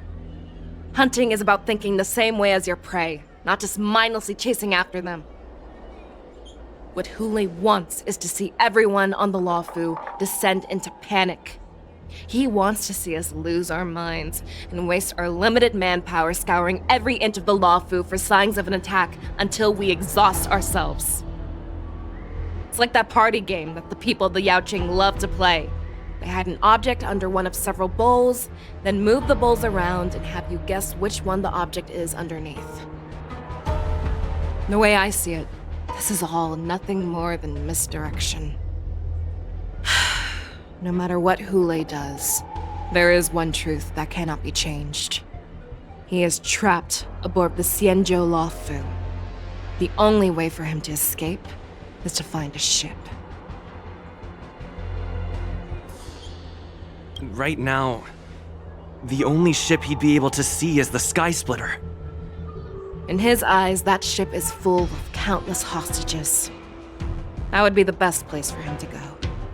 So, that will also be our final battlefield. But if we're wrong about this, if he goes somewhere else, or if he does as he said he would, and his minions infect the Foxians everywhere with wolf blood, what do we do then? Are we just supposed to abandon those less likely locations? This is another lesson that you must learn outside of swordplay. Weighing your options and making a decision. There are always questions that we will ask ourselves, but never be able to answer. Before making a decision, we must destroy any hesitation that we are holding on to. Once we make a decision, we must fight off any regrets. There is a chance that we will make the wrong decision and allow our allies to be sacrificed in vain. There is a chance that we will predict our enemies' movements correctly, yet underestimate their strength and be overwhelmed in battle. But being lost in hesitation and failing to take any action will always be more harmful than taking the wrong path. We must make a decision, no matter what. Everyone, listen up. I will personally take charge of Starskiff Haven, evacuate the people, and prepare for any possible attacks. I will do my best to ensure that things are safe on the ground. Nameless, please lend us your strength as you did when the Ambrosial Arbor was reborn. I need you and Wildza to go in search of Jiao Cho.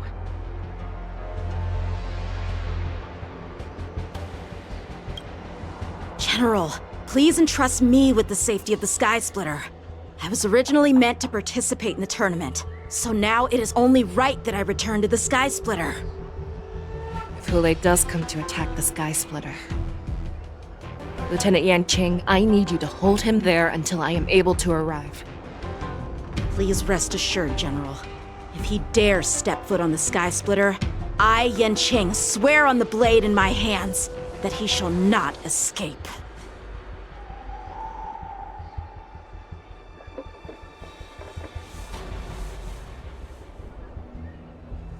Cloud Knights! The Borson have arrogantly decided to challenge us on Xianzhou territory. They vow that they will unleash a bloodbath along the streets of the Xianzhou. The unarmed civilians of the Xianzhou and countless visitors from afar are under our protection. Let me ask you, as Cloud Knights, will we allow the Borson to succeed with their plan? Be on your guard.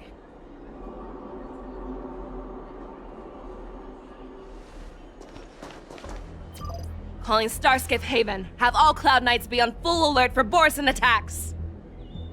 Fei Shao, the ports of Starskiff Haven are crawling with wolf-like creatures. They're moving fast. Hold them back! I will be there immediately!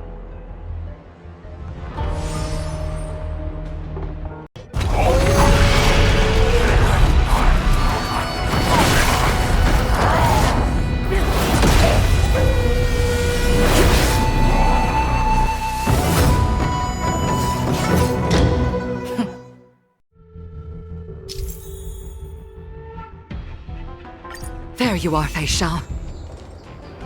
Madam Yukong! After 30 years, we find ourselves fighting side by side once more.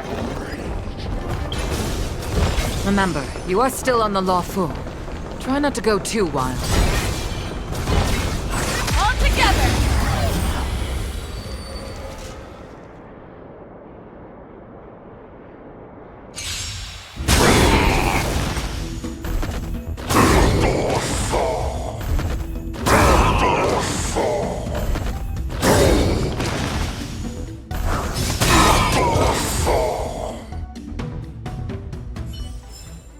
short respite, then time for the next fight. Soundbringer. Infallible.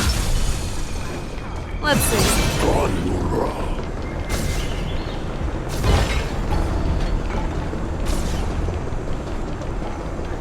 All together! Existence is unity. All will be swept away by the wind. The fearless knows not fear!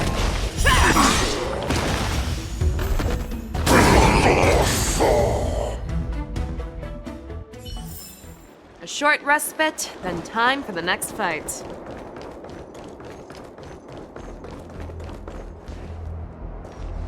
We have cleared out the enemies in Starskiff Haven. But it seems that there are fierce battles being waged at both the Exalting Sanctum and Arum Alley. I will prepare a Starskiff. We cannot allow the fighting to continue. This is now a race against time to stop this farce that Hule has created. I know Zhao Cho always wants me to know my limits and not get carried away, but now is the time to bring this to a swift end. Contact the Exalting Sanctum. Tell them if they see a light in the sky, all units are to retreat immediately. Madam Yukong, lend me your bow.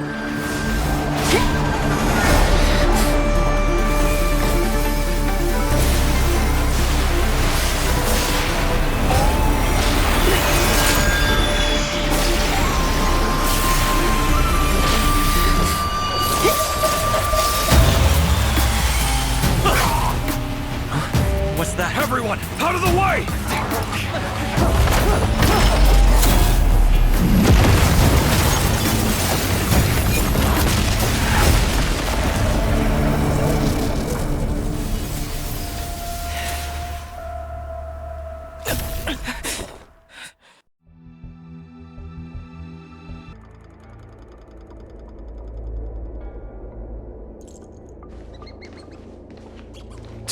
What a mess. I just knew it would end up this way. Every time she hits the battlefield, she makes a mess like this. She didn't even leave a single survivor to get intel from. One of these men must have known about Hule and Zhao Cho's whereabouts.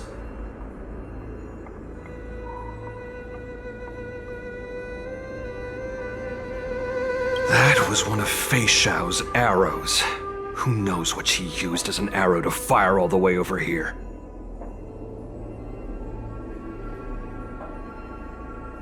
I wouldn't say always, but often would be fair. As soon as the heat of battle gets to her, she sees every place as a battlefield where she can unleash hell. Take a good look around. If you can find one or two Borisin that aren't dead yet, let me know. I don't care how tight their lips are sealed. I always have a way to crack them open and get the information we need.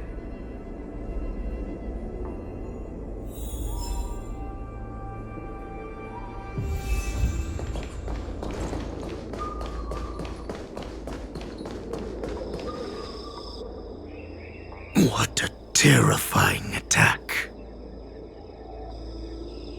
Who could have imagined that such astonishing strength would lie in the hands of a Foxian war slave? So decisive, so brutal. She is more like a descendant of Duran than we who have fallen to our current state. No wonder the Warhead has his eyes on her.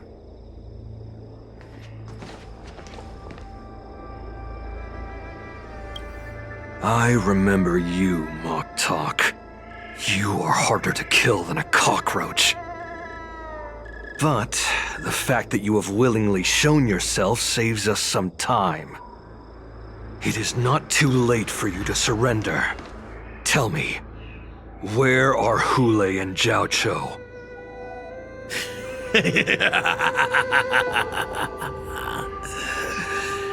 Save your energy Yaoqing monkey. If there is one principle that we beasts know well, it is that we might have to break off an arm to break free from a cage. Today, I will be that arm. I lived as a hunter for many years, yet I have only followed the warhead for this recent, brief period. However, his existence has brought light back to our once blind eyes, like the moon of Verdantia. He has shown me the way. The descendants of Duran have abandoned the Wolf's Creed. In order to ensure our survival, we took solace in the shadows and fed on one another. We were no longer wolves. We were no more than rats, living a dirty and pathetic life. Thanks to the gift granted to us by Lord Hule, I have shared his vision and his blood.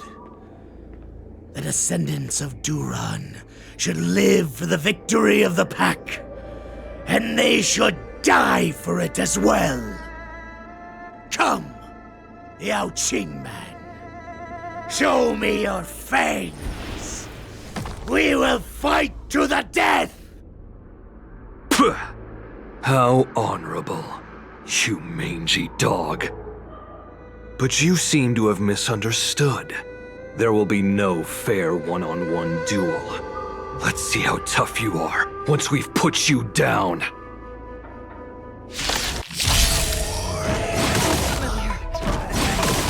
It boils in my veins.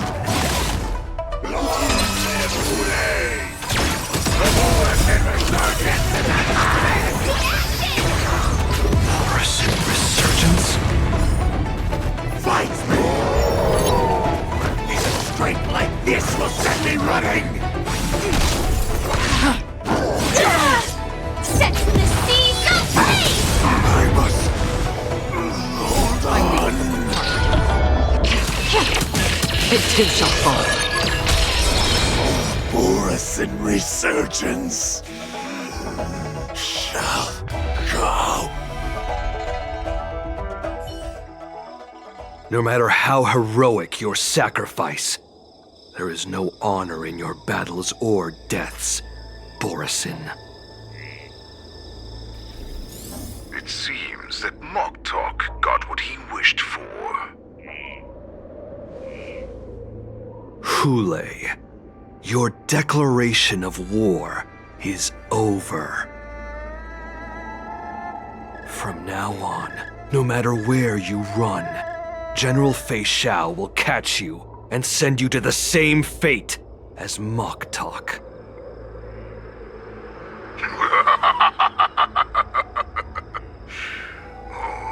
Your tongue is sharper than your claws. Don't stand in my way, child. Have your general speak with me. Our little hunting game is not over yet. Stand down, Watsa. I am here, Hule. What do you wish to say? The Merlin's Claw. Though we have never met on the battlefield, I have heard many interesting things about you from both my men and your healer. The people of the Xianzhou must be quite brave to allow a Foxian war slave with Borison blood to ascend to the position of general. Has no one ever questioned that lineage of yours? Or could it be that your grand achievements were enough to convince everyone to keep their lips sealed? Claiming to have family ties with the enemy sounds to me like an attempt at asking for mercy. Hule, are you begging me for mercy?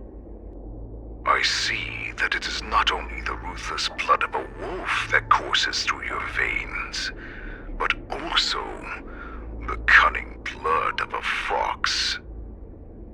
When you think about it, this was a gift from the Borson. Anything that we gift, we are also free to reclaim. The Merlin's Claw. I shall extend a final invitation to you. I will be waiting for you on the Sky Splitter. Before you arrive, I will slaughter all in sight, allowing the crimson moon that has fallen dim for over 700 years to once more come to life. I will illuminate this ship with the sheen of blood and show everyone just how weak and powerless the Xiangzhou is. Then, I will pilot this ship through every blockade and barrier you have prepared and begin my journey home. This ship shall be the flagship for the Borison Resurgence. Before I finish these tasks of mine, you have a chance to stop me or die at my hands. This is the path that I have prepared for you. I accept your challenge, Hule. Because the very moment you stepped aboard the Sky Splitter, you stepped onto your path to ruin.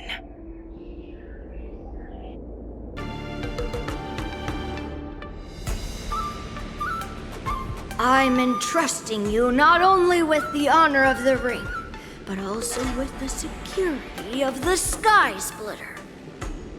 That's easy for my grandfather to say. But this mission doesn't seem so simple anymore. The first round of the tournament is about to begin. I wonder how Yanqing and the others are doing. According to the plan, I should seek out the Cloud Knight soldiers aboard the Sky Splitter and see if they've discovered anything. Maybe I should take a moment to meet with March before the tournament starts.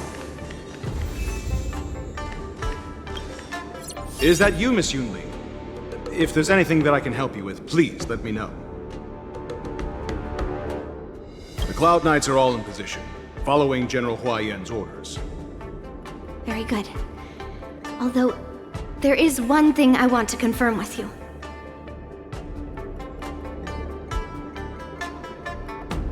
All Cloud Knights on the Sky Splitter have their own responsibilities and wouldn't dare neglect their posts. March 7th and I could already tell. It's clear that every Cloud Knight soldier we've met on the Sky Splitter is an elite warrior. Unfortunately, we don't have any means to distinguish between Borison and Foxians. However, you can rest assured that the Cloud Knights are working hard to investigate the source of the forged identities.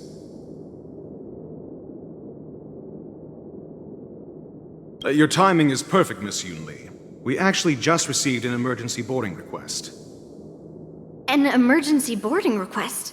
It wasn't on the Sky Splitter Starskiff registry, but all the documentation checked out. Who would be boarding the ship at this time? Where are they? I'll go check it out. The Starskiff is using the contestant docking bay. Would you like me to lead the way? No need. You have your own duties to take care of. I will be fine by myself. I have to check on this immediately.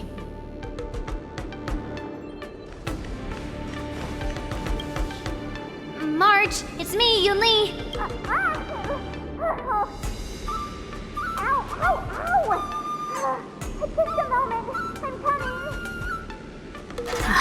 She's still a nervous wreck. You still seem nervous. I wasn't this nervous before. It's just being alone in this lounge, I can't stop thinking about everything. I mean, not only are we taking part in the war dance, but we have such an important mission to carry out as well. March, calm, down.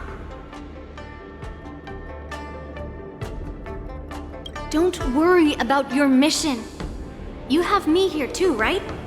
I know my grandfather said that you must represent the Luofu as the ringmaster. But don't let that intimidate you. Ask yourself, you are a nameless of the Astral Express.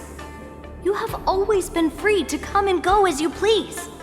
So why did you board the Sky Splitter with me when my grandfather gave us this mission? Why? Because I also want the war dance to go smoothly. For us Nameless, even though we're just visitors at every stop, it was here that I met my two masters and made many new friends. I want the war dance to go ahead without any problems, for everyone's sake. Good answer. The tournament is about to begin, so I must go carry out the mission that Grandpa gave me. March, may your blade be sharp and your victory glorious. Thank you, Master Yunli.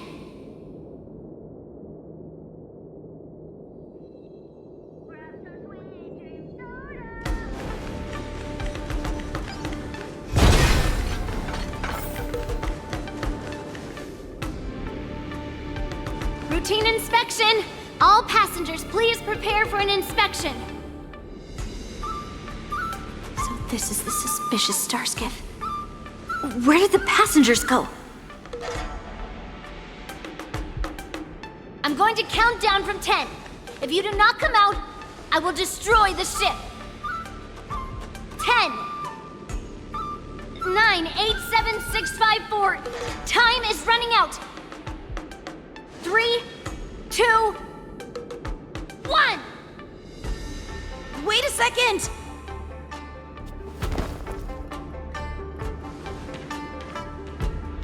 It's me! It's just a routine inspection. You weren't actually going to blow up the ship, were you? Is that also some kind of Zhuming custom?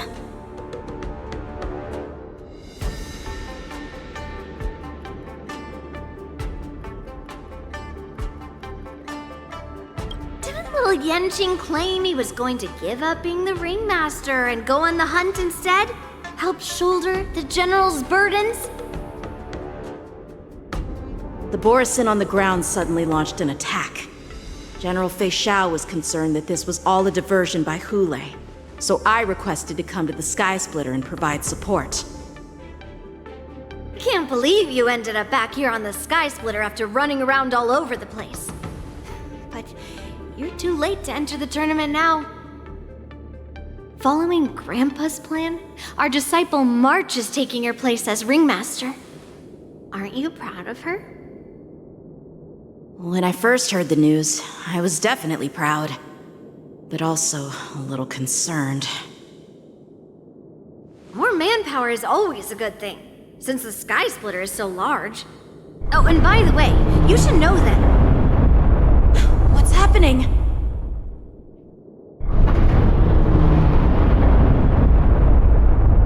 Does it feel like the Sky Splitter has slowed down? Could it be... Come with me. We need to check the engine room. It's the heart of the ship, so we need to prioritize its safety.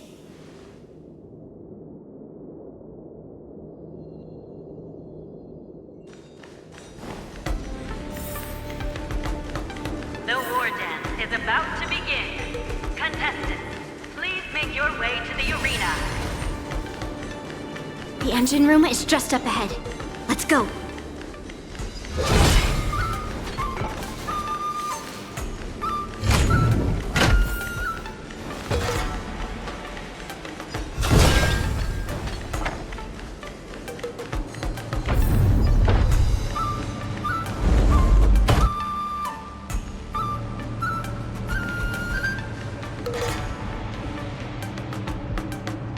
Strange. Why is there no one here?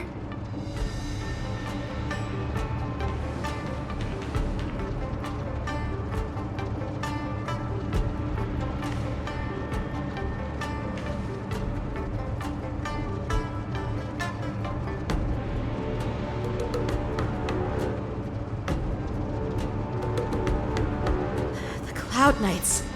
They're over here.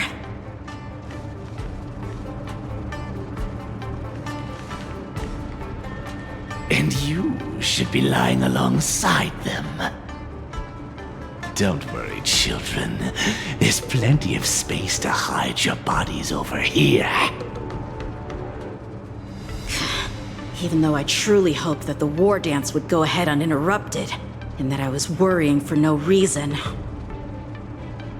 Now that these guys have finally shown up, it's a huge weight off my mind. Bring it on, you abominations!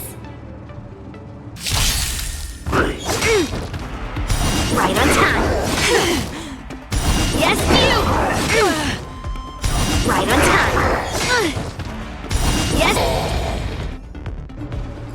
If we found 2 wolves in the engine room, that means that even more abominations have infiltrated other areas. Hule is already aboard the Sky Splitter! There's no time to talk about this. The war dance has already started. If my guess is correct, the Borisin will most likely use the ceremony to begin their slaughter. Let's go. We need to get to the war dance ring.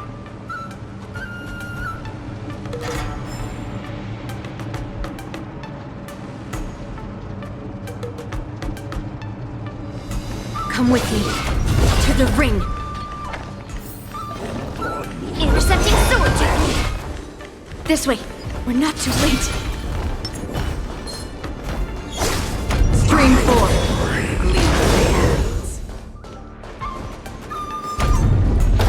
We would like to welcome all of our honored guests and contestants to...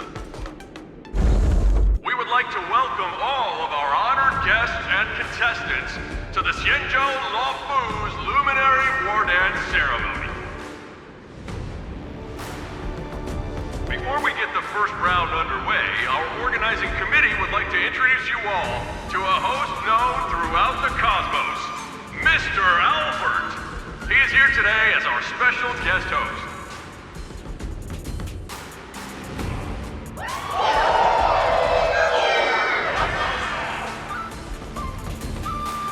Let us invite our special guest host, Mr. Albert, to the stage to formally open the war dance.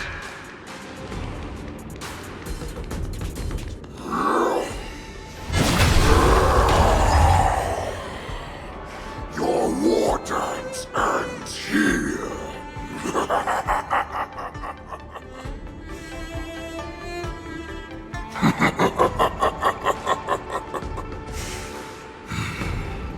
From this moment on, the Sky Splitter belongs to me.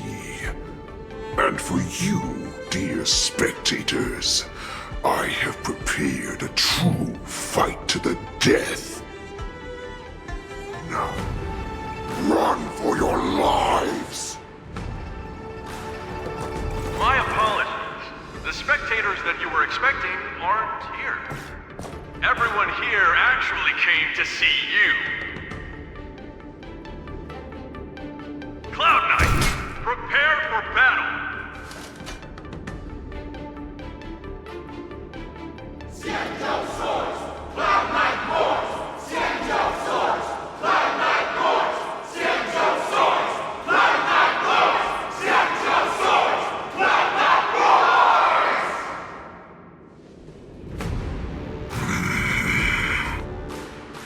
I see you ready for me.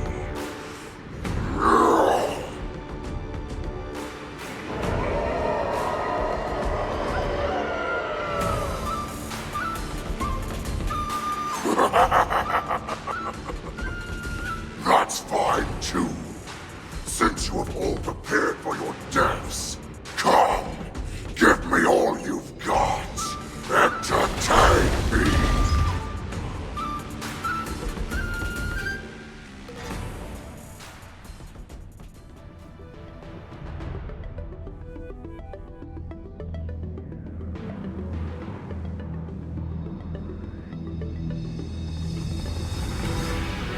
Surround your enemy, but leave one side open. This is your strategy for ensuring that the war dance will be able to be held as usual? Precisely. When Hule escaped, we should have cancelled the war dance immediately. No one can predict where a wild beast like him will attack. Yet festivals and celebrations like this are likely to become targets. However, preparations for the war dance were in the works for so long, I couldn't bear to announce its cancellation. So I thought, if the show must go on, then let it go on. But that doesn't mean that the war dance we hold today has to be the real event. All we need to do is swap all the spectators and contestants aboard the ship with Cloud Knight soldiers, and the Sky Splitter, soaring high above, will become the ultimate battleground for our hunt. But what do we do if Hule is not planning to attack the war dance? Then we just need to draw his attention to the Sky Splitter. We'll have the Skyfaring Commission clear all transport lanes and cut down Starskiff traffic. Then, when the time comes, there will be only one ship in the sky, and he will have no reason not to attack. General Fei Xiao will be in charge of scaring the wolves and cutting off their other means of escape, making him think that this will be his best way out.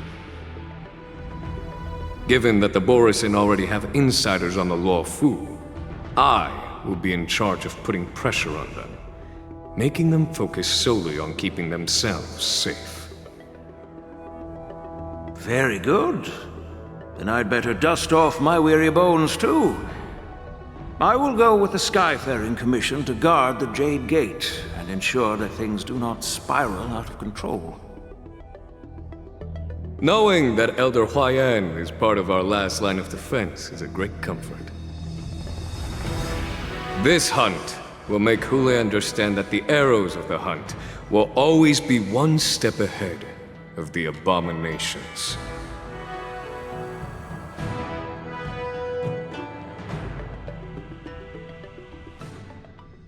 That jolt just now. What's going on? It feels like the entire ship has started to slow down. Borisin must have actually infiltrated the Sky Splitter.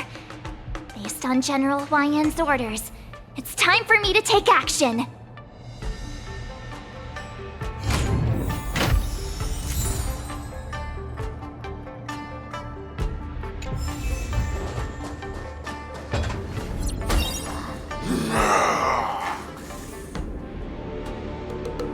You guys, you're not Cloud Knights acting as Borisin, are you? You're real Borisin, aren't you? Oh, looks like the General's arrangements are finally coming in handy. I need to find Yunli and the others as soon as possible. Human? The plan said that if Hule appears, the Cloud Knights will assemble and do everything they can to suppress him. Master Yunli, where are you? The hall below the ring.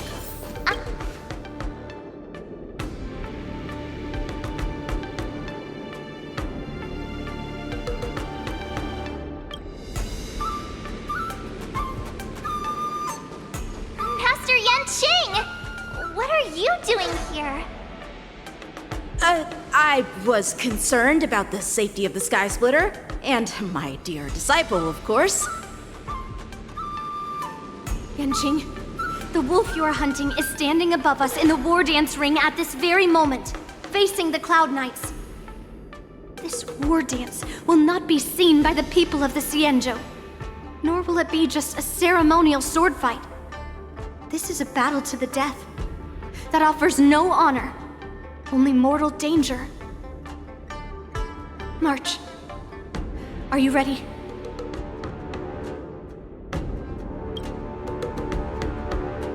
Please. I am March 7th, a sword master who will represent the Luo Fu in glorious battle. Yunli, Miss March, may your blades be sharp, and your victories glorious.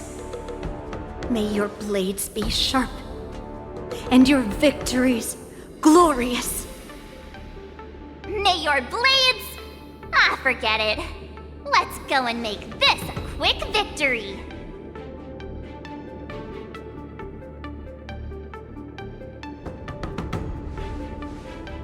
Let's go.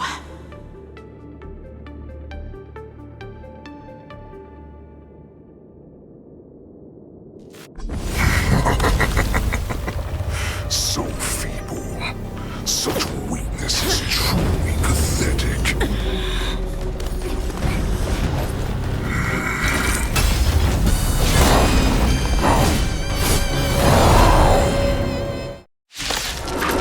I've been waiting a long time for this, Hule. I see the shower sends enough crumbs to the spider. Someone else take this one? Remember this! My name is March 7th, Ringmaster of the Lost Earth. Does the Senjo Lost not have any worthy warriors? Away by the wind. I wouldn't let my guard down if I were you. Another journey. It's about time this old wolf tasted defeat at the hands of the young cubs.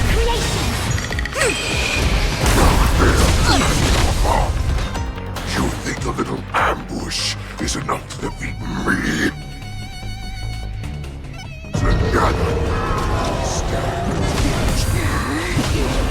Such insane power!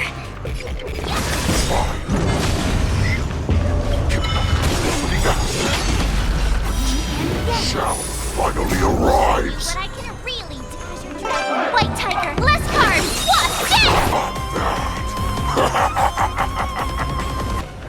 But it will take much more than that. Your feeble weapons are like blades of grass before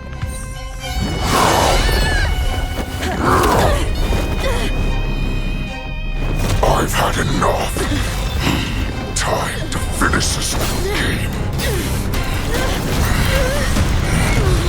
What's happening?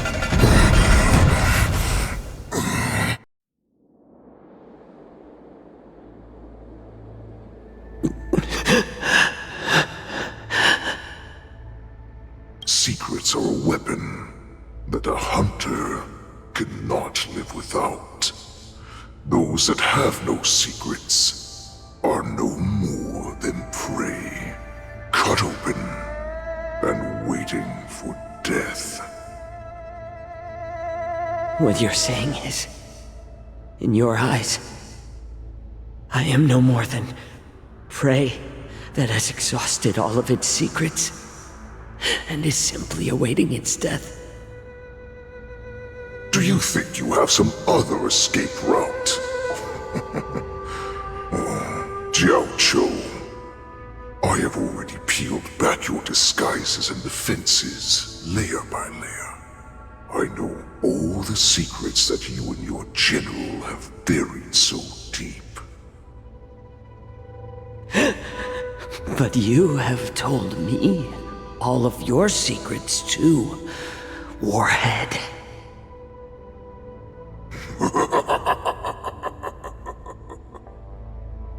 Oh, but you will never have a chance to use them. You will be buried with them right here, although you are a fortunate one. After all, you will avoid having to see the tragic future that awaits your general. I'm sure she understands her fate far better than you ever will. One day on the battlefield, she will be overpowered by her ever-intensifying moon rage, and finally be torn apart by her fury and transformation. Not even your god can save her from this fate, although they can lead her to liberation. And the only way to save her is here, in my hands. Are you the healer? Or am I? Are you really that certain of your own judgment. I must leave, Foxian. But before I go, you know what I must do, don't you? Drink blood wine. I hear it is a Borisin custom to kill prisoners and drink their blood before battle to stir up their madness. You really did put hard work into researching us.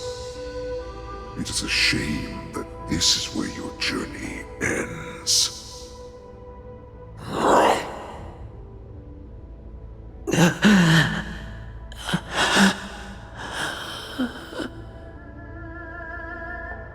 Are you the healer, Jiao Cho? Is there anything that I can do for you?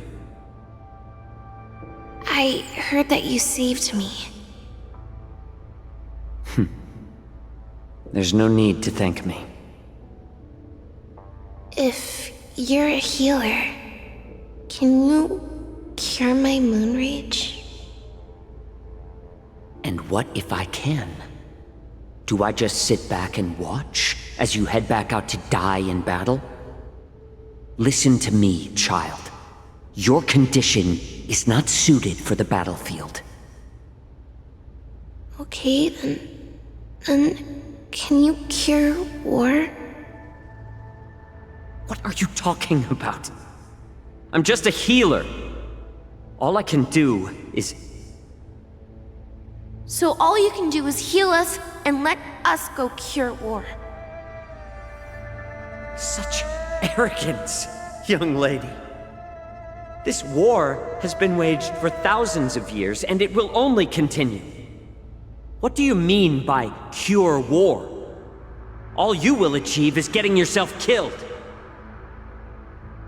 You healers work yourselves to the bone to save people, even though there will always be sickness and death. So we will also keep fighting. I cannot speak for the dead, but I know that General Yueyu, as well as all the warriors that never returned from battle, will not have died in vain. They fought so that others could make it home alive. Your actions are no different.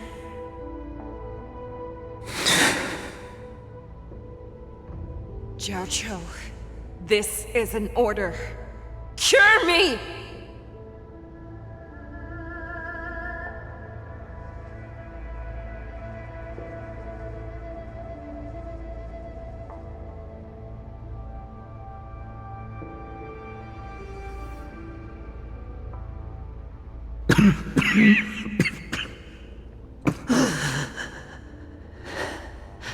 Those who have no secrets are no more than prey, cut open and waiting for death.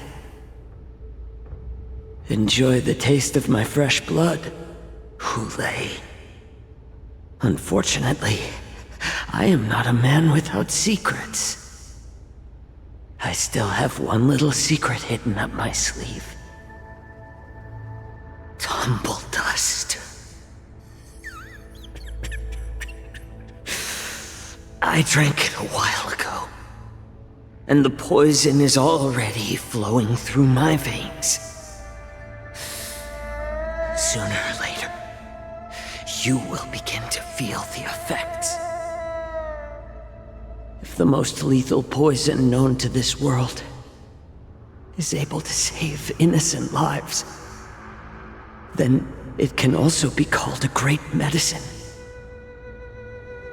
I will do my best to cure you.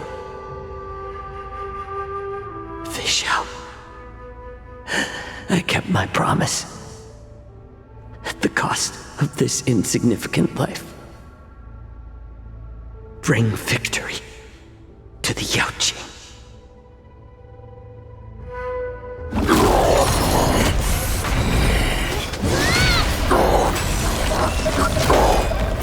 So, you want to play dirty? Here. even colder!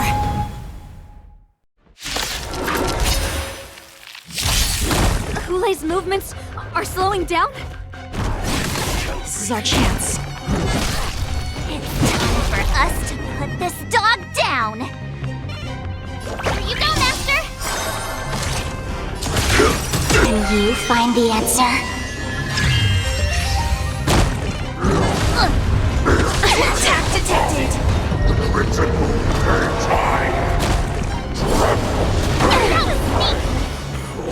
Attack detected!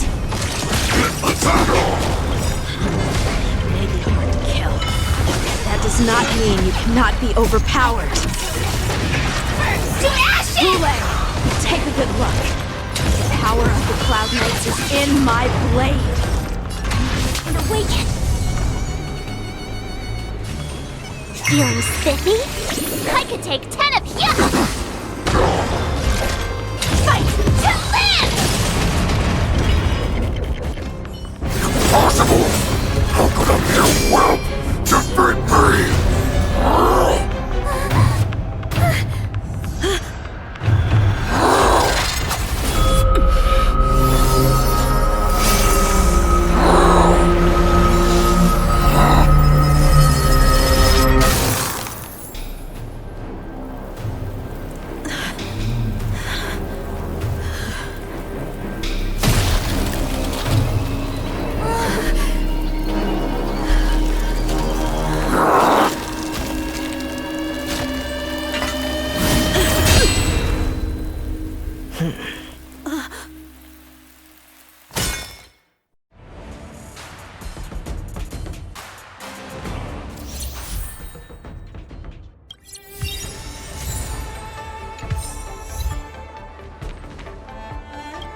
The hunt is finally over. Thank you for holding out so long.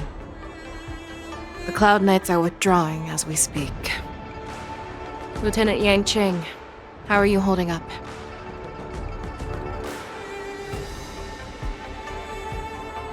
I thought I was done for. I wouldn't want General Jing Yuan to lose the disciple that brings him so much pride.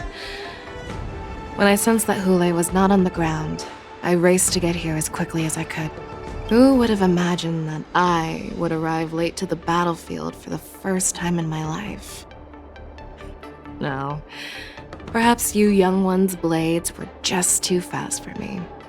I originally thought, in the best-case scenario, you would team up and hold this beast back while protecting yourselves. However, you joined forces and defeated Hule. The youth are truly to be feared and respected. Come, we need to lock up Hule once again before anything unexpected happens. I was so scared! I thought you were a goner there! Yanqing, that was amazing! That final blow you dealt to Hule! How have I never seen that before? Was it really us who defeated Hule? Why do I feel like he suddenly started to flag during our battle? It must have been our awe-inspiring righteousness that struck fear into his heart. You really are an overthinker. What's the point of worrying about these things? Who cares why he started to weaken? All that matters is that we won.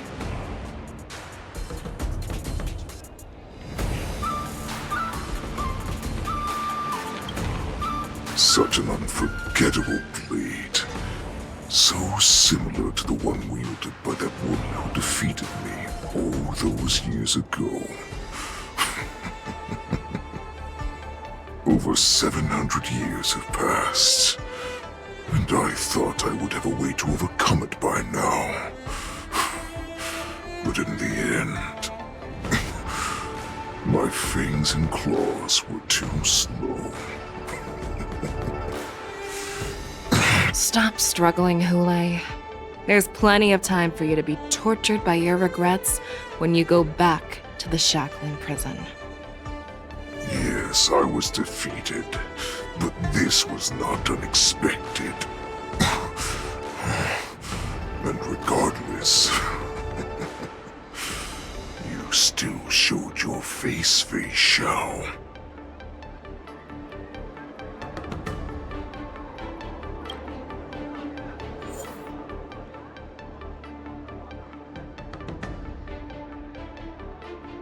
I have looked forward to this for so long. Our little hunting game has finally reached its climax. I told you before, I had a path prepared for you. You've doomed yourselves. As I meet my demise, so shall the entire Xianzhou Lawful. The crimson moon in my chest will make this place shine with blood. I will drive all Foxians to madness in their fear, craving slaughter without end.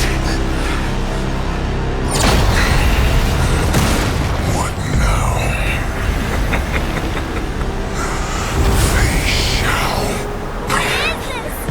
This is the heart of the Borisin Warhead, a product of the Plague Mark. I'll leave the next part to you.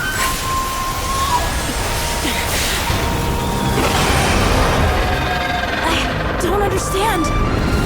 We cannot allow this thing to spread. I will do all within my power to consume this Crimson Moon. Once the situation changes, Lieutenant Yanqing, you are to enforce the Cloud Knight's military rules. Understood.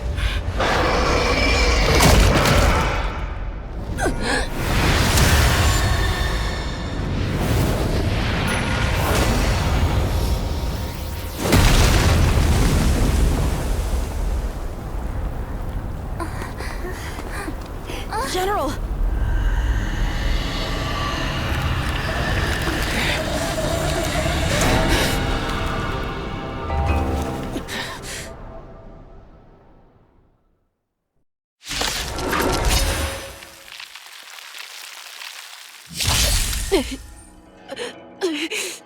Die, Borisin! What? We clearly don't have wolf ears. I will not allow any of you to leave the Sky Splitter!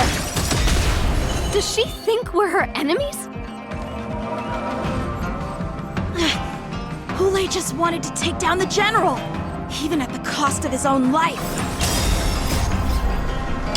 Snap out of it, General! A quick divination. Converge and awaken. Let's play for a while. Feeling spiffy? Memories of beneath the waters lies an endless abyss. Set to the seas of flame! I thought we'd get a minute to catch our breath. What do we do? Do we fight or run? After all this, do you still think running is an option?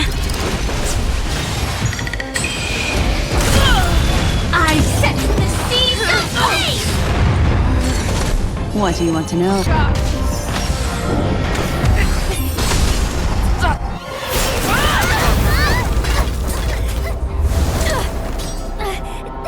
We can't let her get away! But do we stand any chance at all?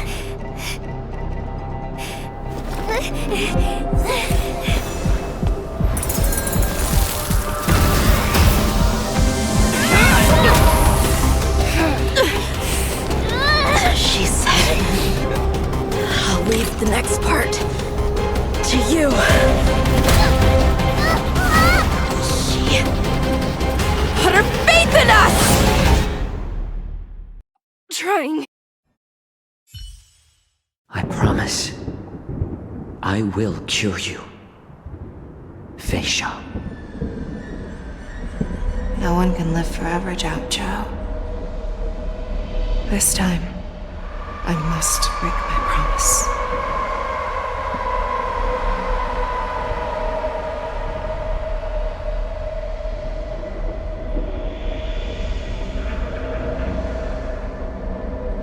Is this the Sky Splitter? Or somewhere else? Lieutenant Yanqing, you are to enforce the Cloud Knight's military rules. Understood. We can't let her get away! Snap out of it, General! You always leave the hardest battles for yourself.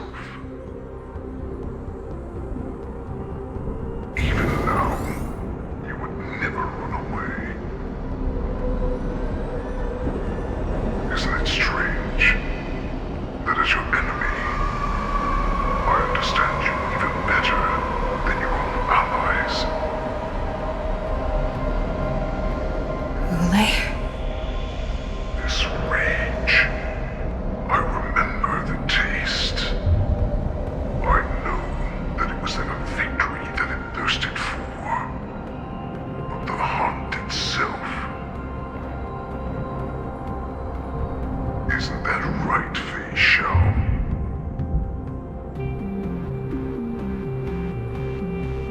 You shouldn't be here. I saw you die with my own eyes. Just consider me a figment of your imagination. Before every hunt, I make preparations for defeat and retreat. But not this time. This time, defeat was exactly the ending I was racing towards.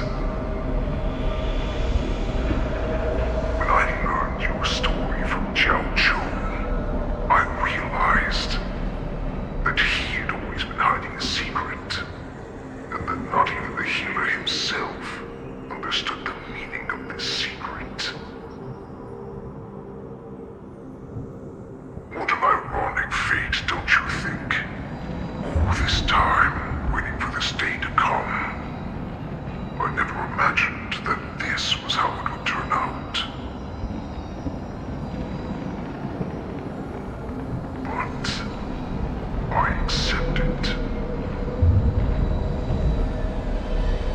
Now, let us break through the ironclad defenses of the Ogden General's heart and see what secret she has hidden in those deepest, darkest corners.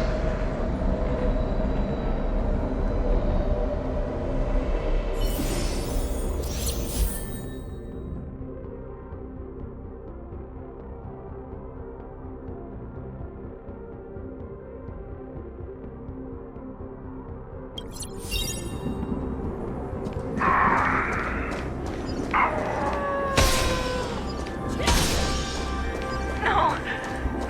Please!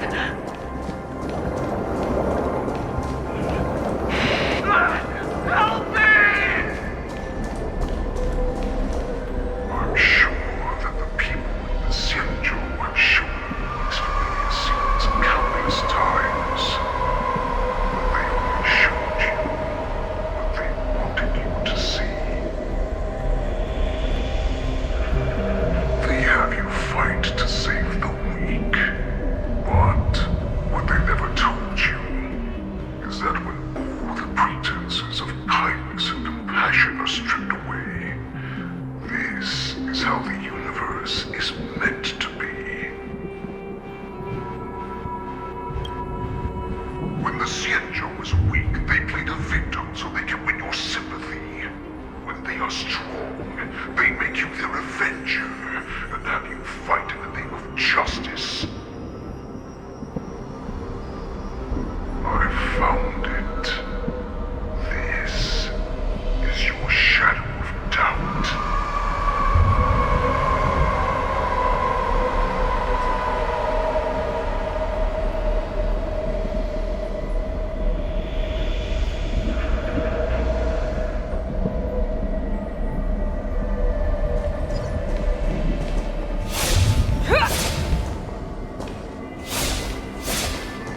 So-called survival of the fittest.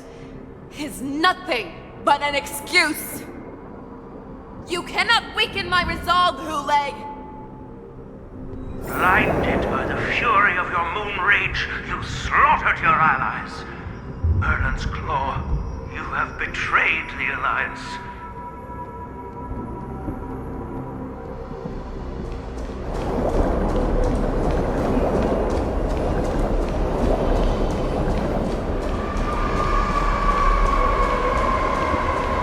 Your actions are no different from those of the abominations we stand against. Blood of the abominations that runs through your veins. One day, you ran into the arms of your new master's army without hesitation. You thought that you had found freedom, respect, and recognition.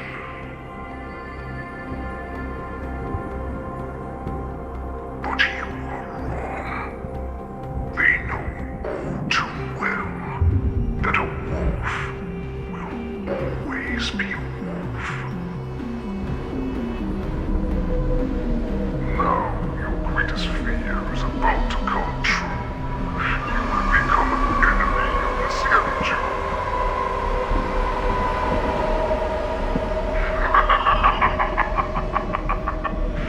This is your fear.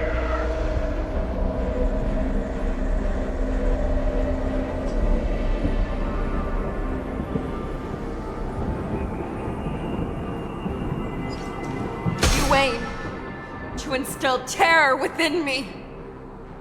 Yet all of this is nothing but a phantom!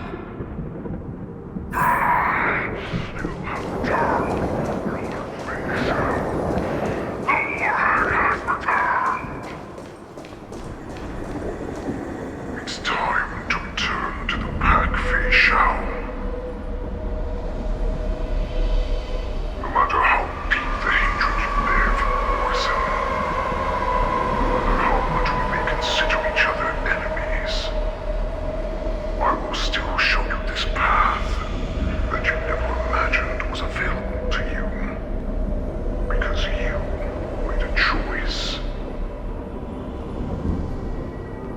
You devoured the Crimson Moon. You are worthy to become the Borison's warhead. What did you say?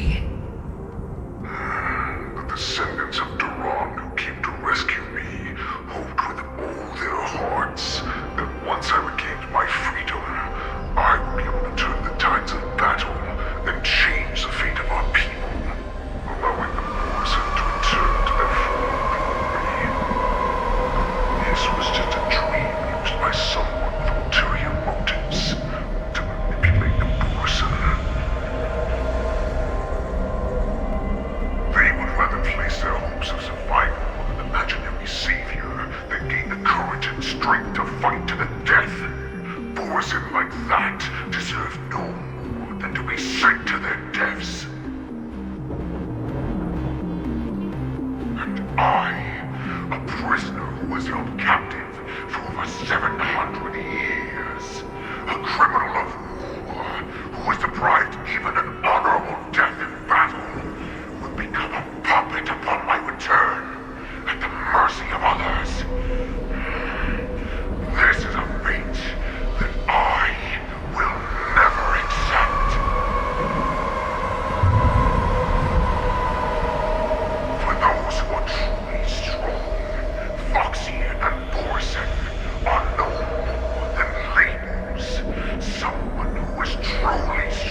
knew you. That's right. We are so similar after all. We're both monsters that were born for war. And will die for war.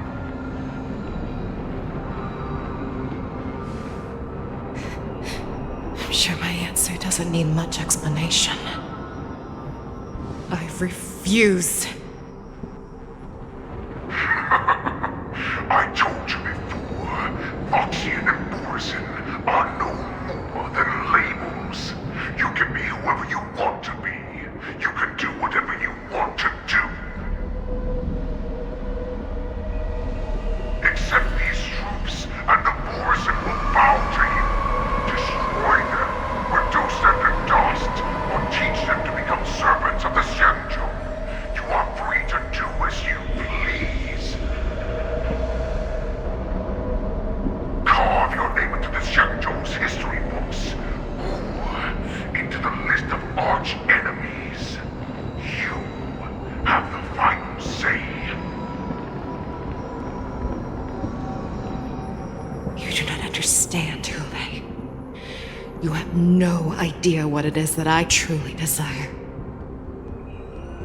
When I was just a child, I stained my hands with blood for the first time, in order to escape the whips and shackles of the Wolf Masters.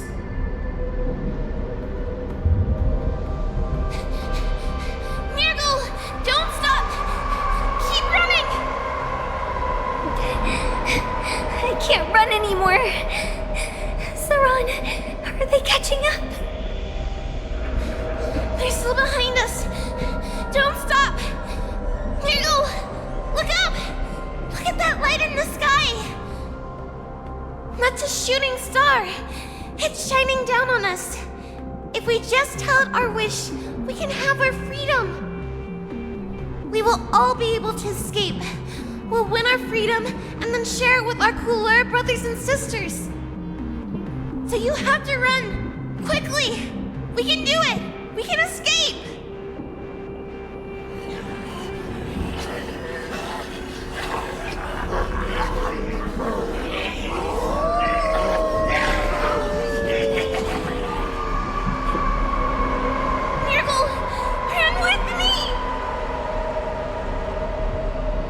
We ran and ran with all the strength we had, but we ended up losing each other. I escaped the hunting pack and encountered a woman that could fly. A Cloud Knight. I imagine you kept your promise. Unfortunately, when I led her back in order to free my Kulor companions, there was nothing left there but a bottomless pit. The light of the devilish archer. A star of calamity that strikes the ground and leaves only devastation in its wake. In the years that followed, I followed the trail of that light alongside my Cloud Knight allies, and saw it fall countless more times.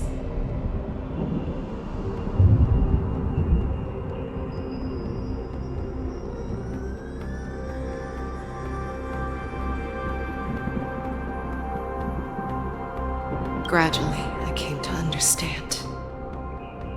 That light was not some shooting star that carried wishes and aspirations.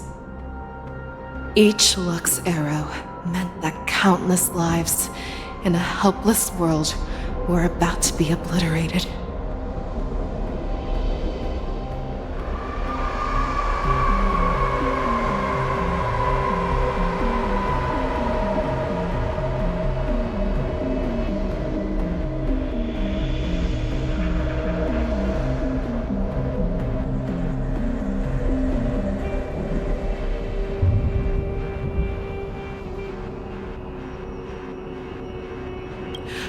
Prayed to the god of the skybow that I would never have to witness one of these shooting stars fall again.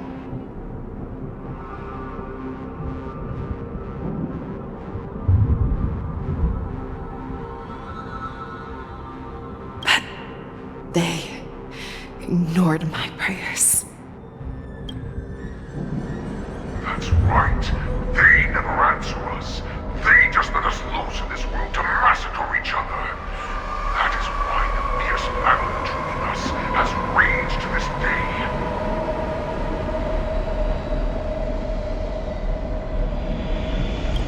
If the gods who never bleed nor cry, who watch silently from above, refuse to listen to the prayers of mortals, then we have no choice but to fight for our own desires.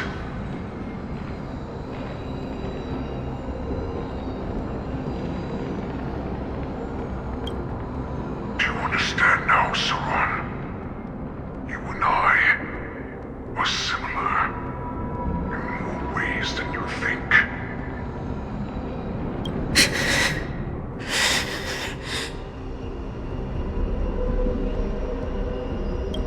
You are a beast that was born for war and will die for war. Perhaps. So, what is it that you yearn for, Hule? Why is it that you fight?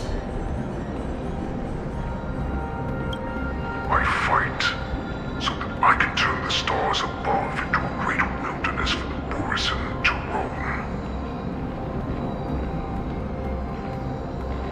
What about you, Saran?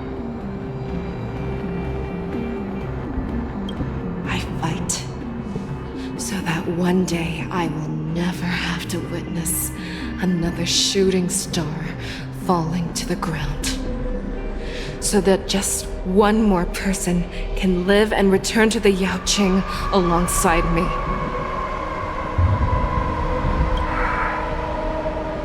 You would resist becoming the person you were supposed to be. Lower yourself from a free wolf to a domesticated fox just for the sake of one person.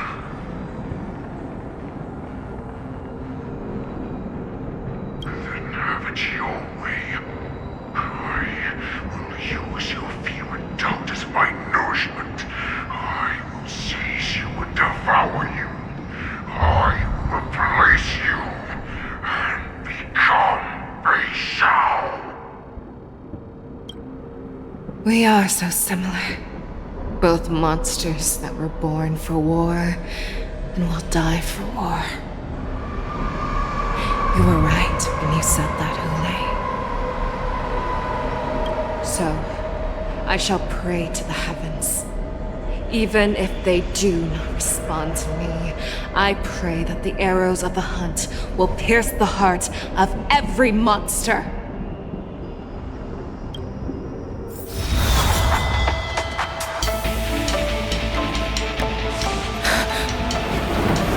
Do you see me, shooting star?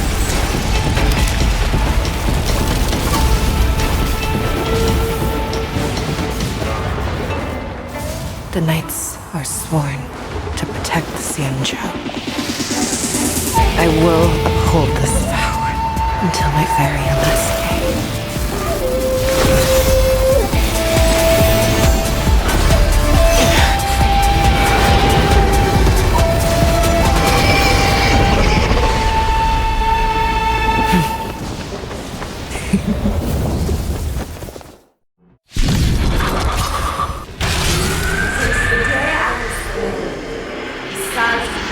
Tears of blood, and all living creatures have howled and wept. I once manned the storm and hunted the weak. Now, I will use your air beast as my weapon, and your name as my prey.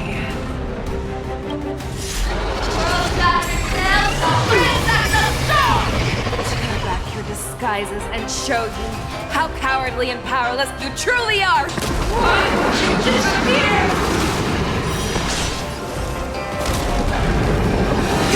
Algorithms, all things human creations.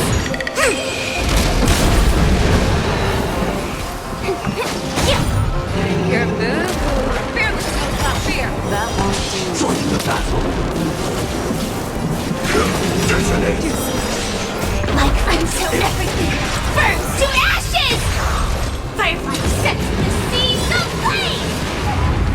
swear to be with you. Forever triumphant! Victory is inevitable! Our little hunting game ends here. I see mighty light of the heavens, wolf in my heart. Come to me. We shall conquer as one!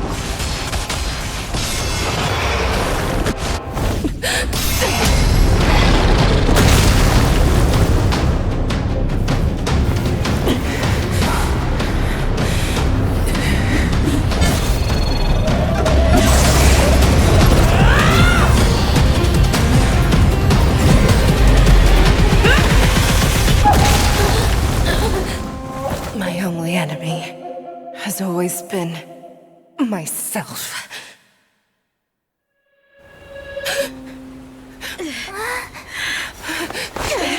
General.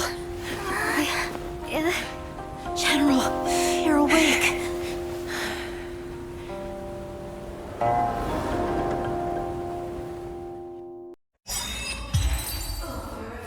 And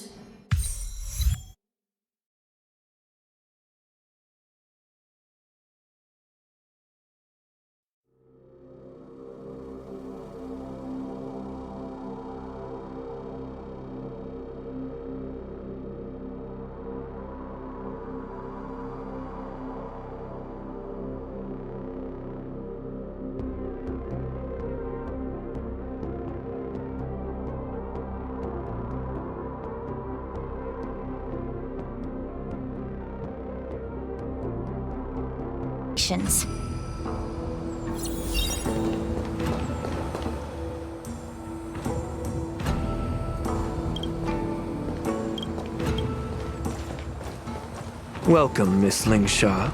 I am Preceptor Tauron. Greetings, my honored preceptor. It's been a while since we last touched base. I've brought a friend with me today. I believe you're already familiar with each other. Tauron? Elder Tauron? I remember when I was exiled, you were on the verge of passing on.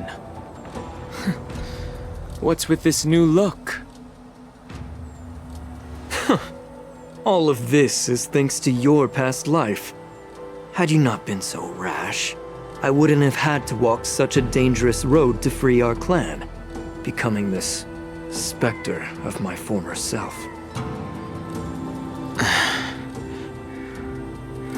Dan Heng, you've returned twice, but it seems that meeting us fossils wasn't on your agenda.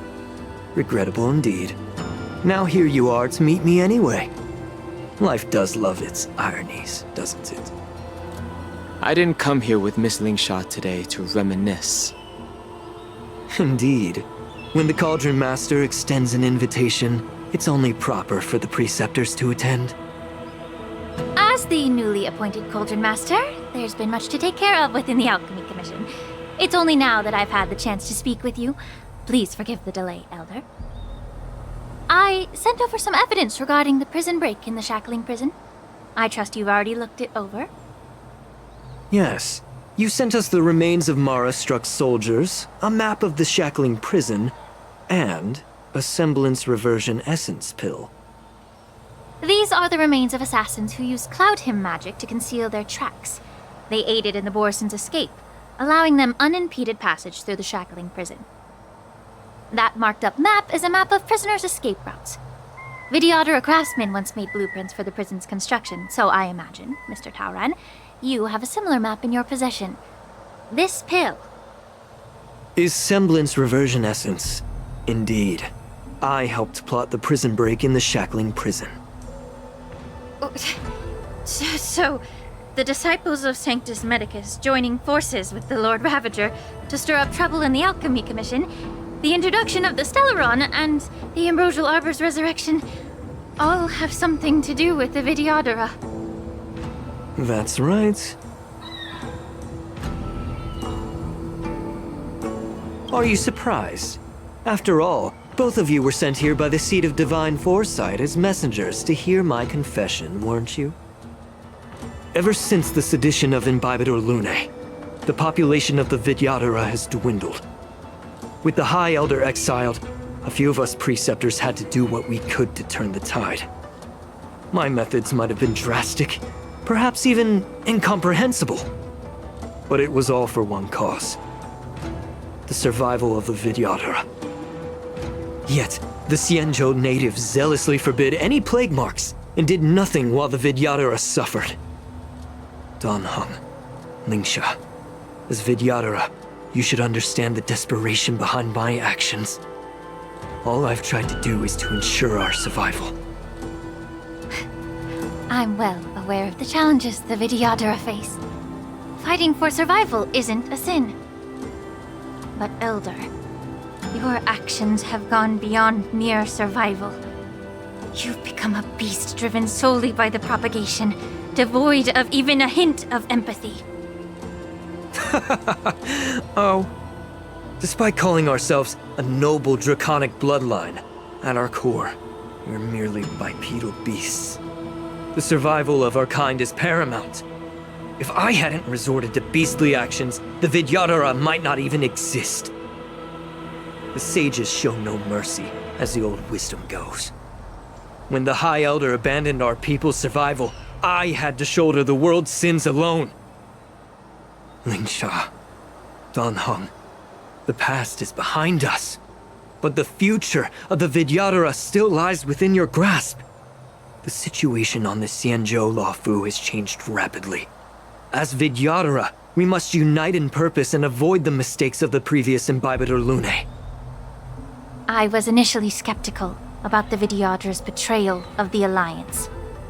But after hearing your confession, I realized that there is no point in talking about trust. Breaking the covenant of our alliance will bring war upon the Vidyadhara. Even if we are able to have offspring again, what difference will it make? Once my plan succeeds, the Alliance will see the Vidyadhara as their saviors, because both parties ultimately share the same interests. So now that survival won't convince us, you want to talk about interests? For 1,000 years, the Alliance has been engaged in brutal warfare against the denizens of abundance. Yet victory has remained beyond reach. Have you ever wondered why? Should the Alliance emerge victorious, they will inevitably become the next denizens of abundance. However, if they suffer defeat, the Alliance will face extinction. Thus, the Alliance has deceitfully upheld this precarious balance. However, I have a way to escape from this dilemma. The Alliance's path to salvation lies within the secret of dragon transmutation. Imagine if there were a way to transform other life forms into Vidyadhara. The Alliance would then possess an endless stream of soldiers and would not need to worry about casualties. Once the war ended, these soldiers would cease reproduction, eliminating concerns of overpopulation. This is the way to salvation for the Xianzhou Alliance. The ultimate path to end the universe's suffering under the immortality plague. Only we, the Vidyadhara, can achieve this. So, you relied on this rhetoric to manipulate the ignorant members of the Vidyadhara into serving you. I am deeply disappointed in you, Elder. Your thoughts and intentions are completely devoid of empathy. Cloud Knights! Hold it!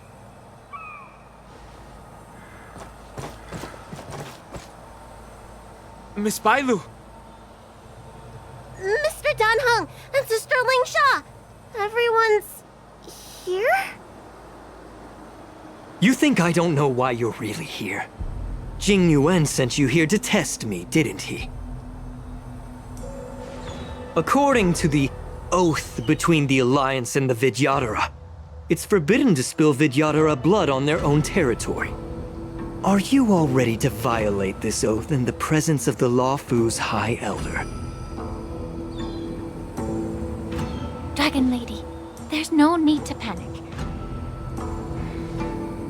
Elder. The Vidyadhara's sacred grounds and the High Elder are not to be used as pawns in exchange for your life.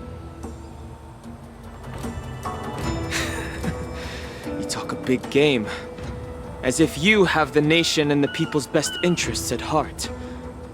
But when it really matters, you use a small girl as your shield. It's ridiculously pitiful. I've said it before. Survival is never a sin. We are all Vidyadhara, so you should understand my intentions. And as a Vidyadhara, I will leave for you a dignified solution. Leave the Scale Gorge waterscape immediately, and appeal to the top echelons of the Alliance. Let the 6 charioteers hold a trial, and sentence me to exuviation and rebirth.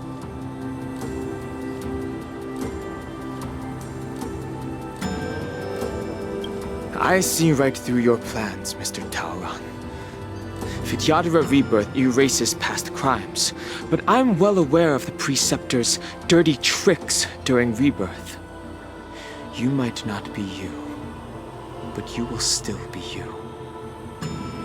I won't forgive myself for past sins under the pretext of knowing nothing, nor will I allow you to evade accountability. Dan Heng, I've always disliked your inability to see the bigger picture. Rebirth hasn't changed you one bit. Miss Bailu, as High Elder of the Lawfu Vidyadhara, please share your thoughts at this moment.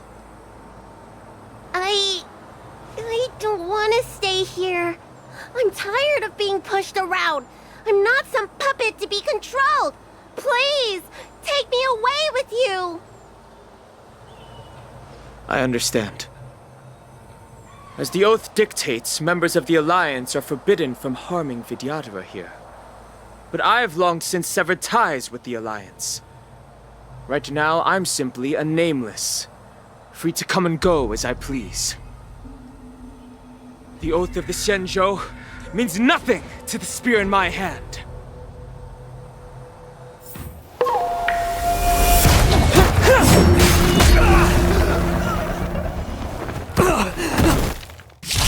Get them!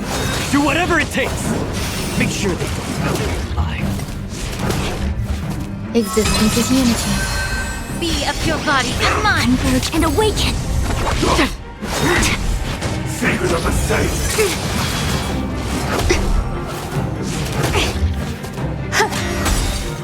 All will be swept away by the wind.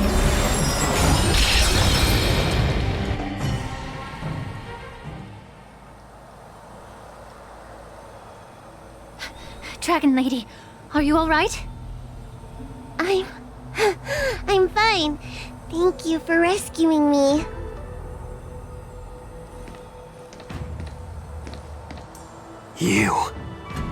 You actually came here in person? Otherwise, I wouldn't be able to hear your lofty opinions. The public trial you seek with the 6 charioteers is inevitable. In addition, I'll write to the Sage Queller of the Feng Hu. With her hatred for evil, I'm sure she will make a just decision. If it's her, she will earn the respect and assent of all the Vidyadhara on the Lawfu. In terms of martial prowess, you indeed have the upper hand. But if you're under the impression that this advantage can be used to settle the score with us Preceptors, that's quite an overestimation. Given the Vidyadhara's foundation within the Alliance, do you really think you can do anything to us? As I mentioned, I'll take all the blame and become the scapegoat. With the secrets I possess, the interrogation alone will take an eternity. And in the end, through various exchanges of interest, I am certain to survive. You understand this better than anyone, as it's the very art of trade-offs you love to wield. Lastly, a word of caution to you. I heard that Hule has escaped from prison and is headed directly for the Sky Splitter. The bloodshed at the war dance is bound to be gruesome. Perhaps, even before my trial, your impeachment will have you in dire straits first.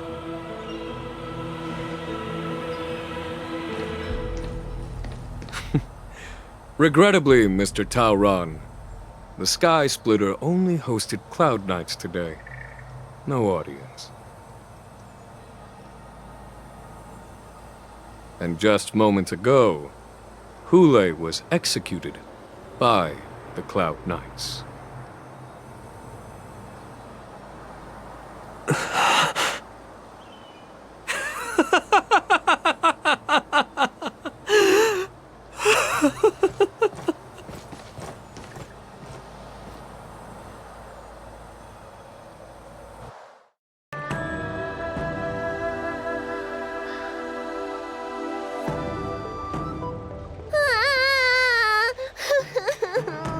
Miss March!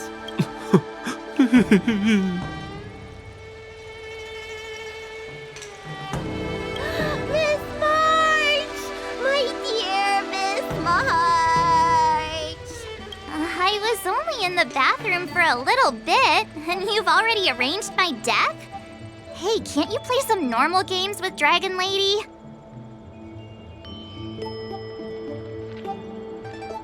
Are you amused? All right, enough playing. It's time to visit my masters. The infirmary is right over there. You can go by yourselves. Oh, come back and visit me when you have time. Next time, let's not play overly realistic make-believe with this doofus, okay? Well, there's not much I could do. General Fei Xiao didn't really give me any chance to shine during this wolf hunt operation. If I had been in the ring, I could have knocked down 10 Huleis with just one strike. You sound exactly like Master Yenshing. But for now, both he and Yun Li have been forced to go to the Alchemy Commission for some well-needed rest. I'm the least accomplished in swordplay, but I came out unscathed. I really ought to thank my masters for taking all the blows on my behalf.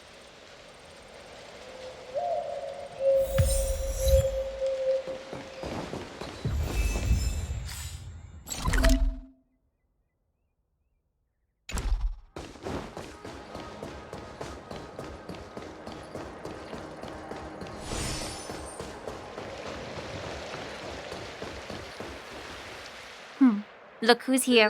The beloved Trailblazer and the charming March 7th. You came to the Alchemy Commission today.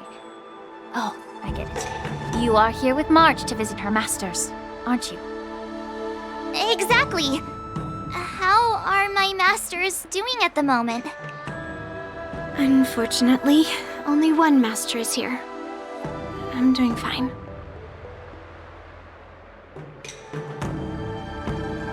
Hey, watch your words! Don't you jinx my master!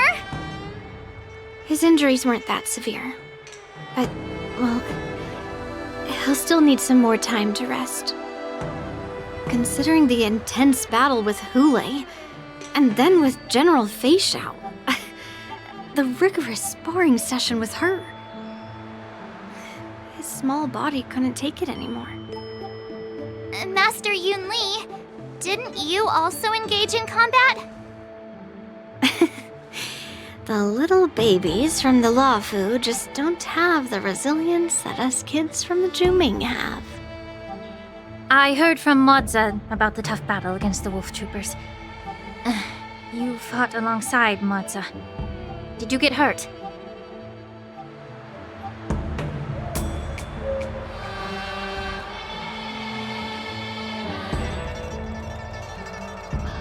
I can guess why. General Fei Xiao is just too strong. Yun Li, go and lie down. Got it, Ling Sha. What about that smiley fox healer and the guy with the hood? Thank goodness you and the others found Yao Cho. He lost a lot of blood and needs to rest properly. He and Maoza are seriously wounded. I've had to forcibly confine them to the Alchemy Commission. All three from the Yaoqing are critically injured. But fortunately, The Xianzhou Laofu has a miraculous healer lady. It's a silver lining in this misfortune. It looks like the entire delegation from the Xianzhou Yaoqing is gathered at the Alchemy Commission. Why don't we go see General Fei Xiao and bring her some fruit? I would normally say no, because they need to rest. But, alas, what can you do when the two of them have a leader who is just as restless? General Fei Xiao just slipped out of the recovery room. She thinks she's so sneaky, but I know everything that happens in the Alchemy Commission. If you're looking to meet her, the luminescent depths might be your best bet. I spotted her heading that way earlier.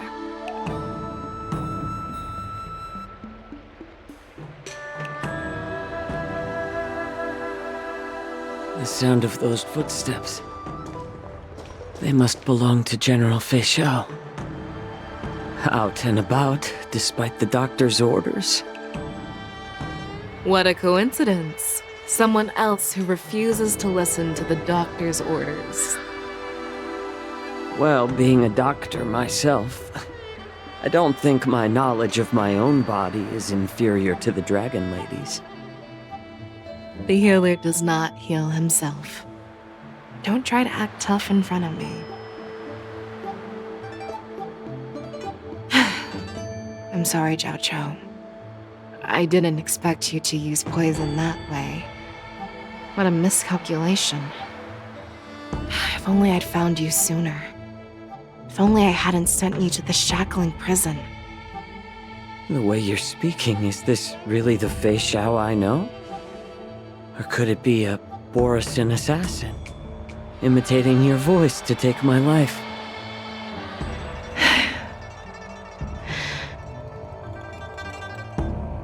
Zhao Chou, your eyes. You can't see anymore, can you? I can still clearly hear the sound of the waves. That's enough for me. Don't blame yourself. You know what I'm more concerned about? Has your body had any changes since you swallowed the Crimson Moon? I'm not sure. There don't appear to be any changes. However, the many doubts that once plagued me have dissipated. I never thought I'd live to hear you discuss your health again. But thanks to Moza and that child, the price I've paid seems trivial compared to what we've achieved. I hold no grievances, Fei Xiao. I am content.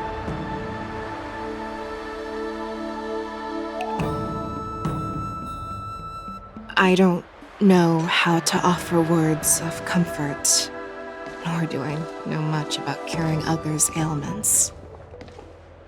I am just a warrior, so my pledge to you is simple.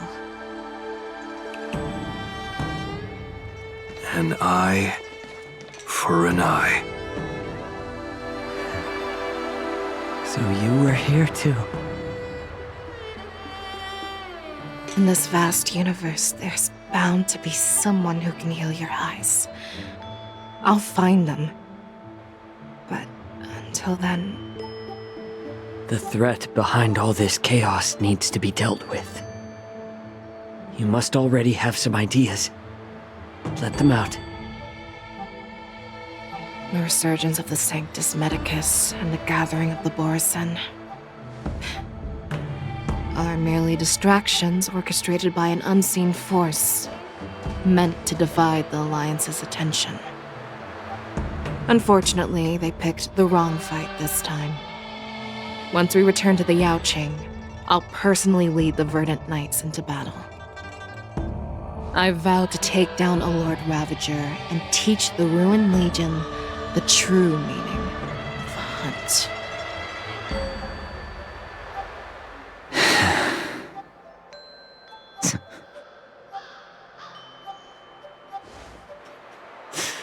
I knew it. You've always been so impatient.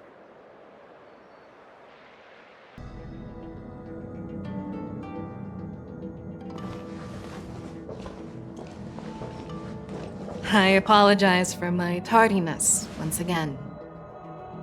The Alchemy Commission detained me for some time for a health examination.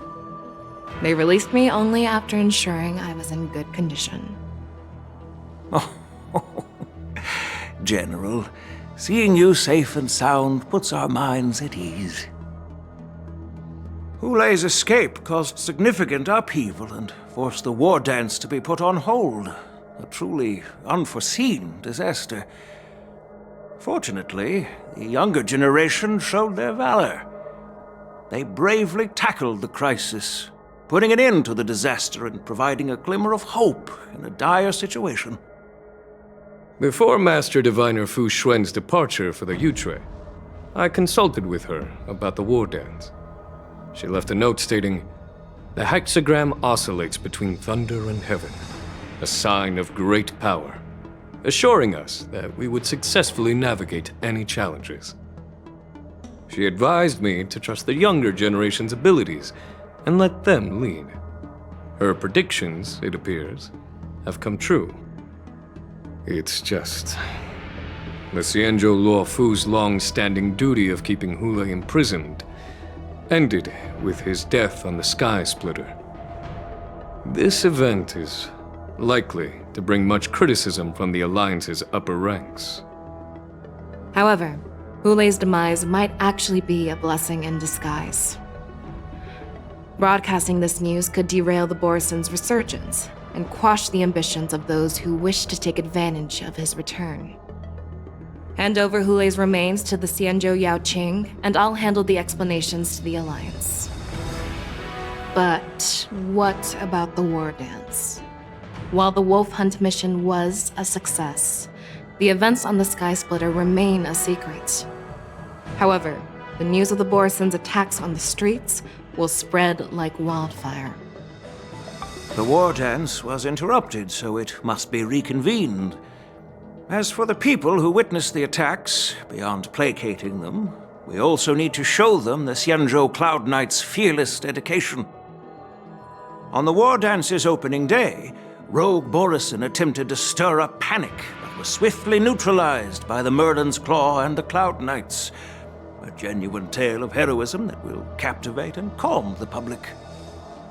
As Elder Huayan suggests, the Luofu will do its best to heal the wounded and compensate those who were affected. We aim to reopen the war dance in the coming weeks.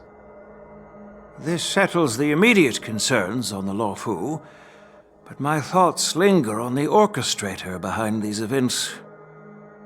From the onset of the Ambrosial Arbor crisis, the Xianzhou Luofu has experienced numerous disturbances, directly linked to the Lord Ravager Fantilia. Her attempt to infiltrate the Xianzhou with the Borison and sway the Luofu preceptors to join the Sanctus Medicus's insurrection was unsuccessful. But I have a feeling that she is indifferent to the success of her plans. Rather than outright victory, Fantilia's motives seem to lie in breeding discord and chaos among allies. Should the Alliance fail to mend these rifts, it risks disintegrating into a pile of sand. The goal of the Xianzhou Alliance has not changed for thousands of years. Perhaps we should point the weapon in our hand toward this new adversary. I plan to bring this matter before the Marshal following the war dance. With Elder Huayan's insight, one wonders how the Marshal will react. It's clear we're engaged in a game of chess not seen in thousands of Amber eras. A game where even the strategists become pawns in battle, where the stakes are as high as the fates of countless stars in the sky. Predicting the Marshal's decision is beyond me, yet she's well aware of our concerns. She has tasked General Yao Guang with performing extrapolations day and night to gauge the situation comprehensively. We gathered today not just to tackle the Luofu's predicaments, but also to address a matter requiring our collective presence. Yao Guang has sent a message from the Xianzhou Yuchui, informing us that she wishes to share the results of recent calculations she made within the Matrix. Jing Yuan, I'd like to borrow the seat of Divine Foresight's chessboard for this purpose.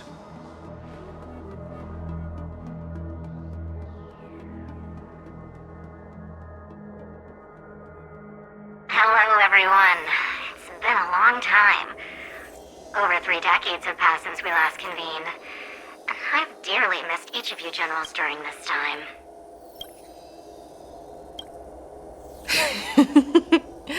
Was the seer strategist thinking of us or thinking of the fates we're destined for? The Merlin's Claw. As blunt as always. Though, not everyone's cup of tea, huh? You once told Jing Yuan, "You're lucky that I'm the one who came this time. If it were the seer strategist, this conversation might not be so friendly." I'm intrigued. Did the conversation really come to pass? I've never heard anyone mention that the Decalite reflection barrier could eavesdrop on even the quietest whispers. It appears that the Marshal sent not just 2 generals to the Luofu, but an uninvited 3rd guest as well. People have been saying that Mr. Jing Yuan's intellect shines as brightly as the seer strategist's. With the Luofu caught in such strife, the Yuchwei couldn't just stand by and watch. Seer strategist, our time with the Yellow Bell is limited. Let's get straight to the point. Alright. Thanks to Mr. Jing Yuan, the interrogation of the 2 prisoners on the Yuchwei has concluded. Mr. Jing Yuan's speculations were correct. Of the crimes they confessed to, planting a Stellaron on the Luofu was a complete fabrication meant to mislead. Their real aim was to secure a meeting with the Marshal to present their Godslayer protocol, a strategy they firmly believe in. And what was this grand strategy proposed by Jing Liu and that traveler? The narrative they painted was vast and difficult to put into words. It all revolves around the coffin of the blonde traveler. To be precise, it's the remnants of the propagation. The remains of the swarm author? More accurately, it's a fragment of the divine body. In the future they depicted, this fragment serves as the final nail, sealing the fate of the plague's author and securing its doom. Before reaching that point, battling the gods necessitates a larger alliance. Hence, they sought out an ally for the Xianzhou. I assume you've all heard of the famed Genius Society member number 81, Ron Mei, haven't you? The Eye of the Yuchwei has just seen this uninvited guest arrive on the Xianzhou Luofu. 3, 2, 1. Right on time. Now, as for the best way to receive our distinguished guest... Do you remember your name? My name is Ting Yun. I serve as an ambassador of the Whistling Flames Merchant Guild on the Xianzhou Luofu.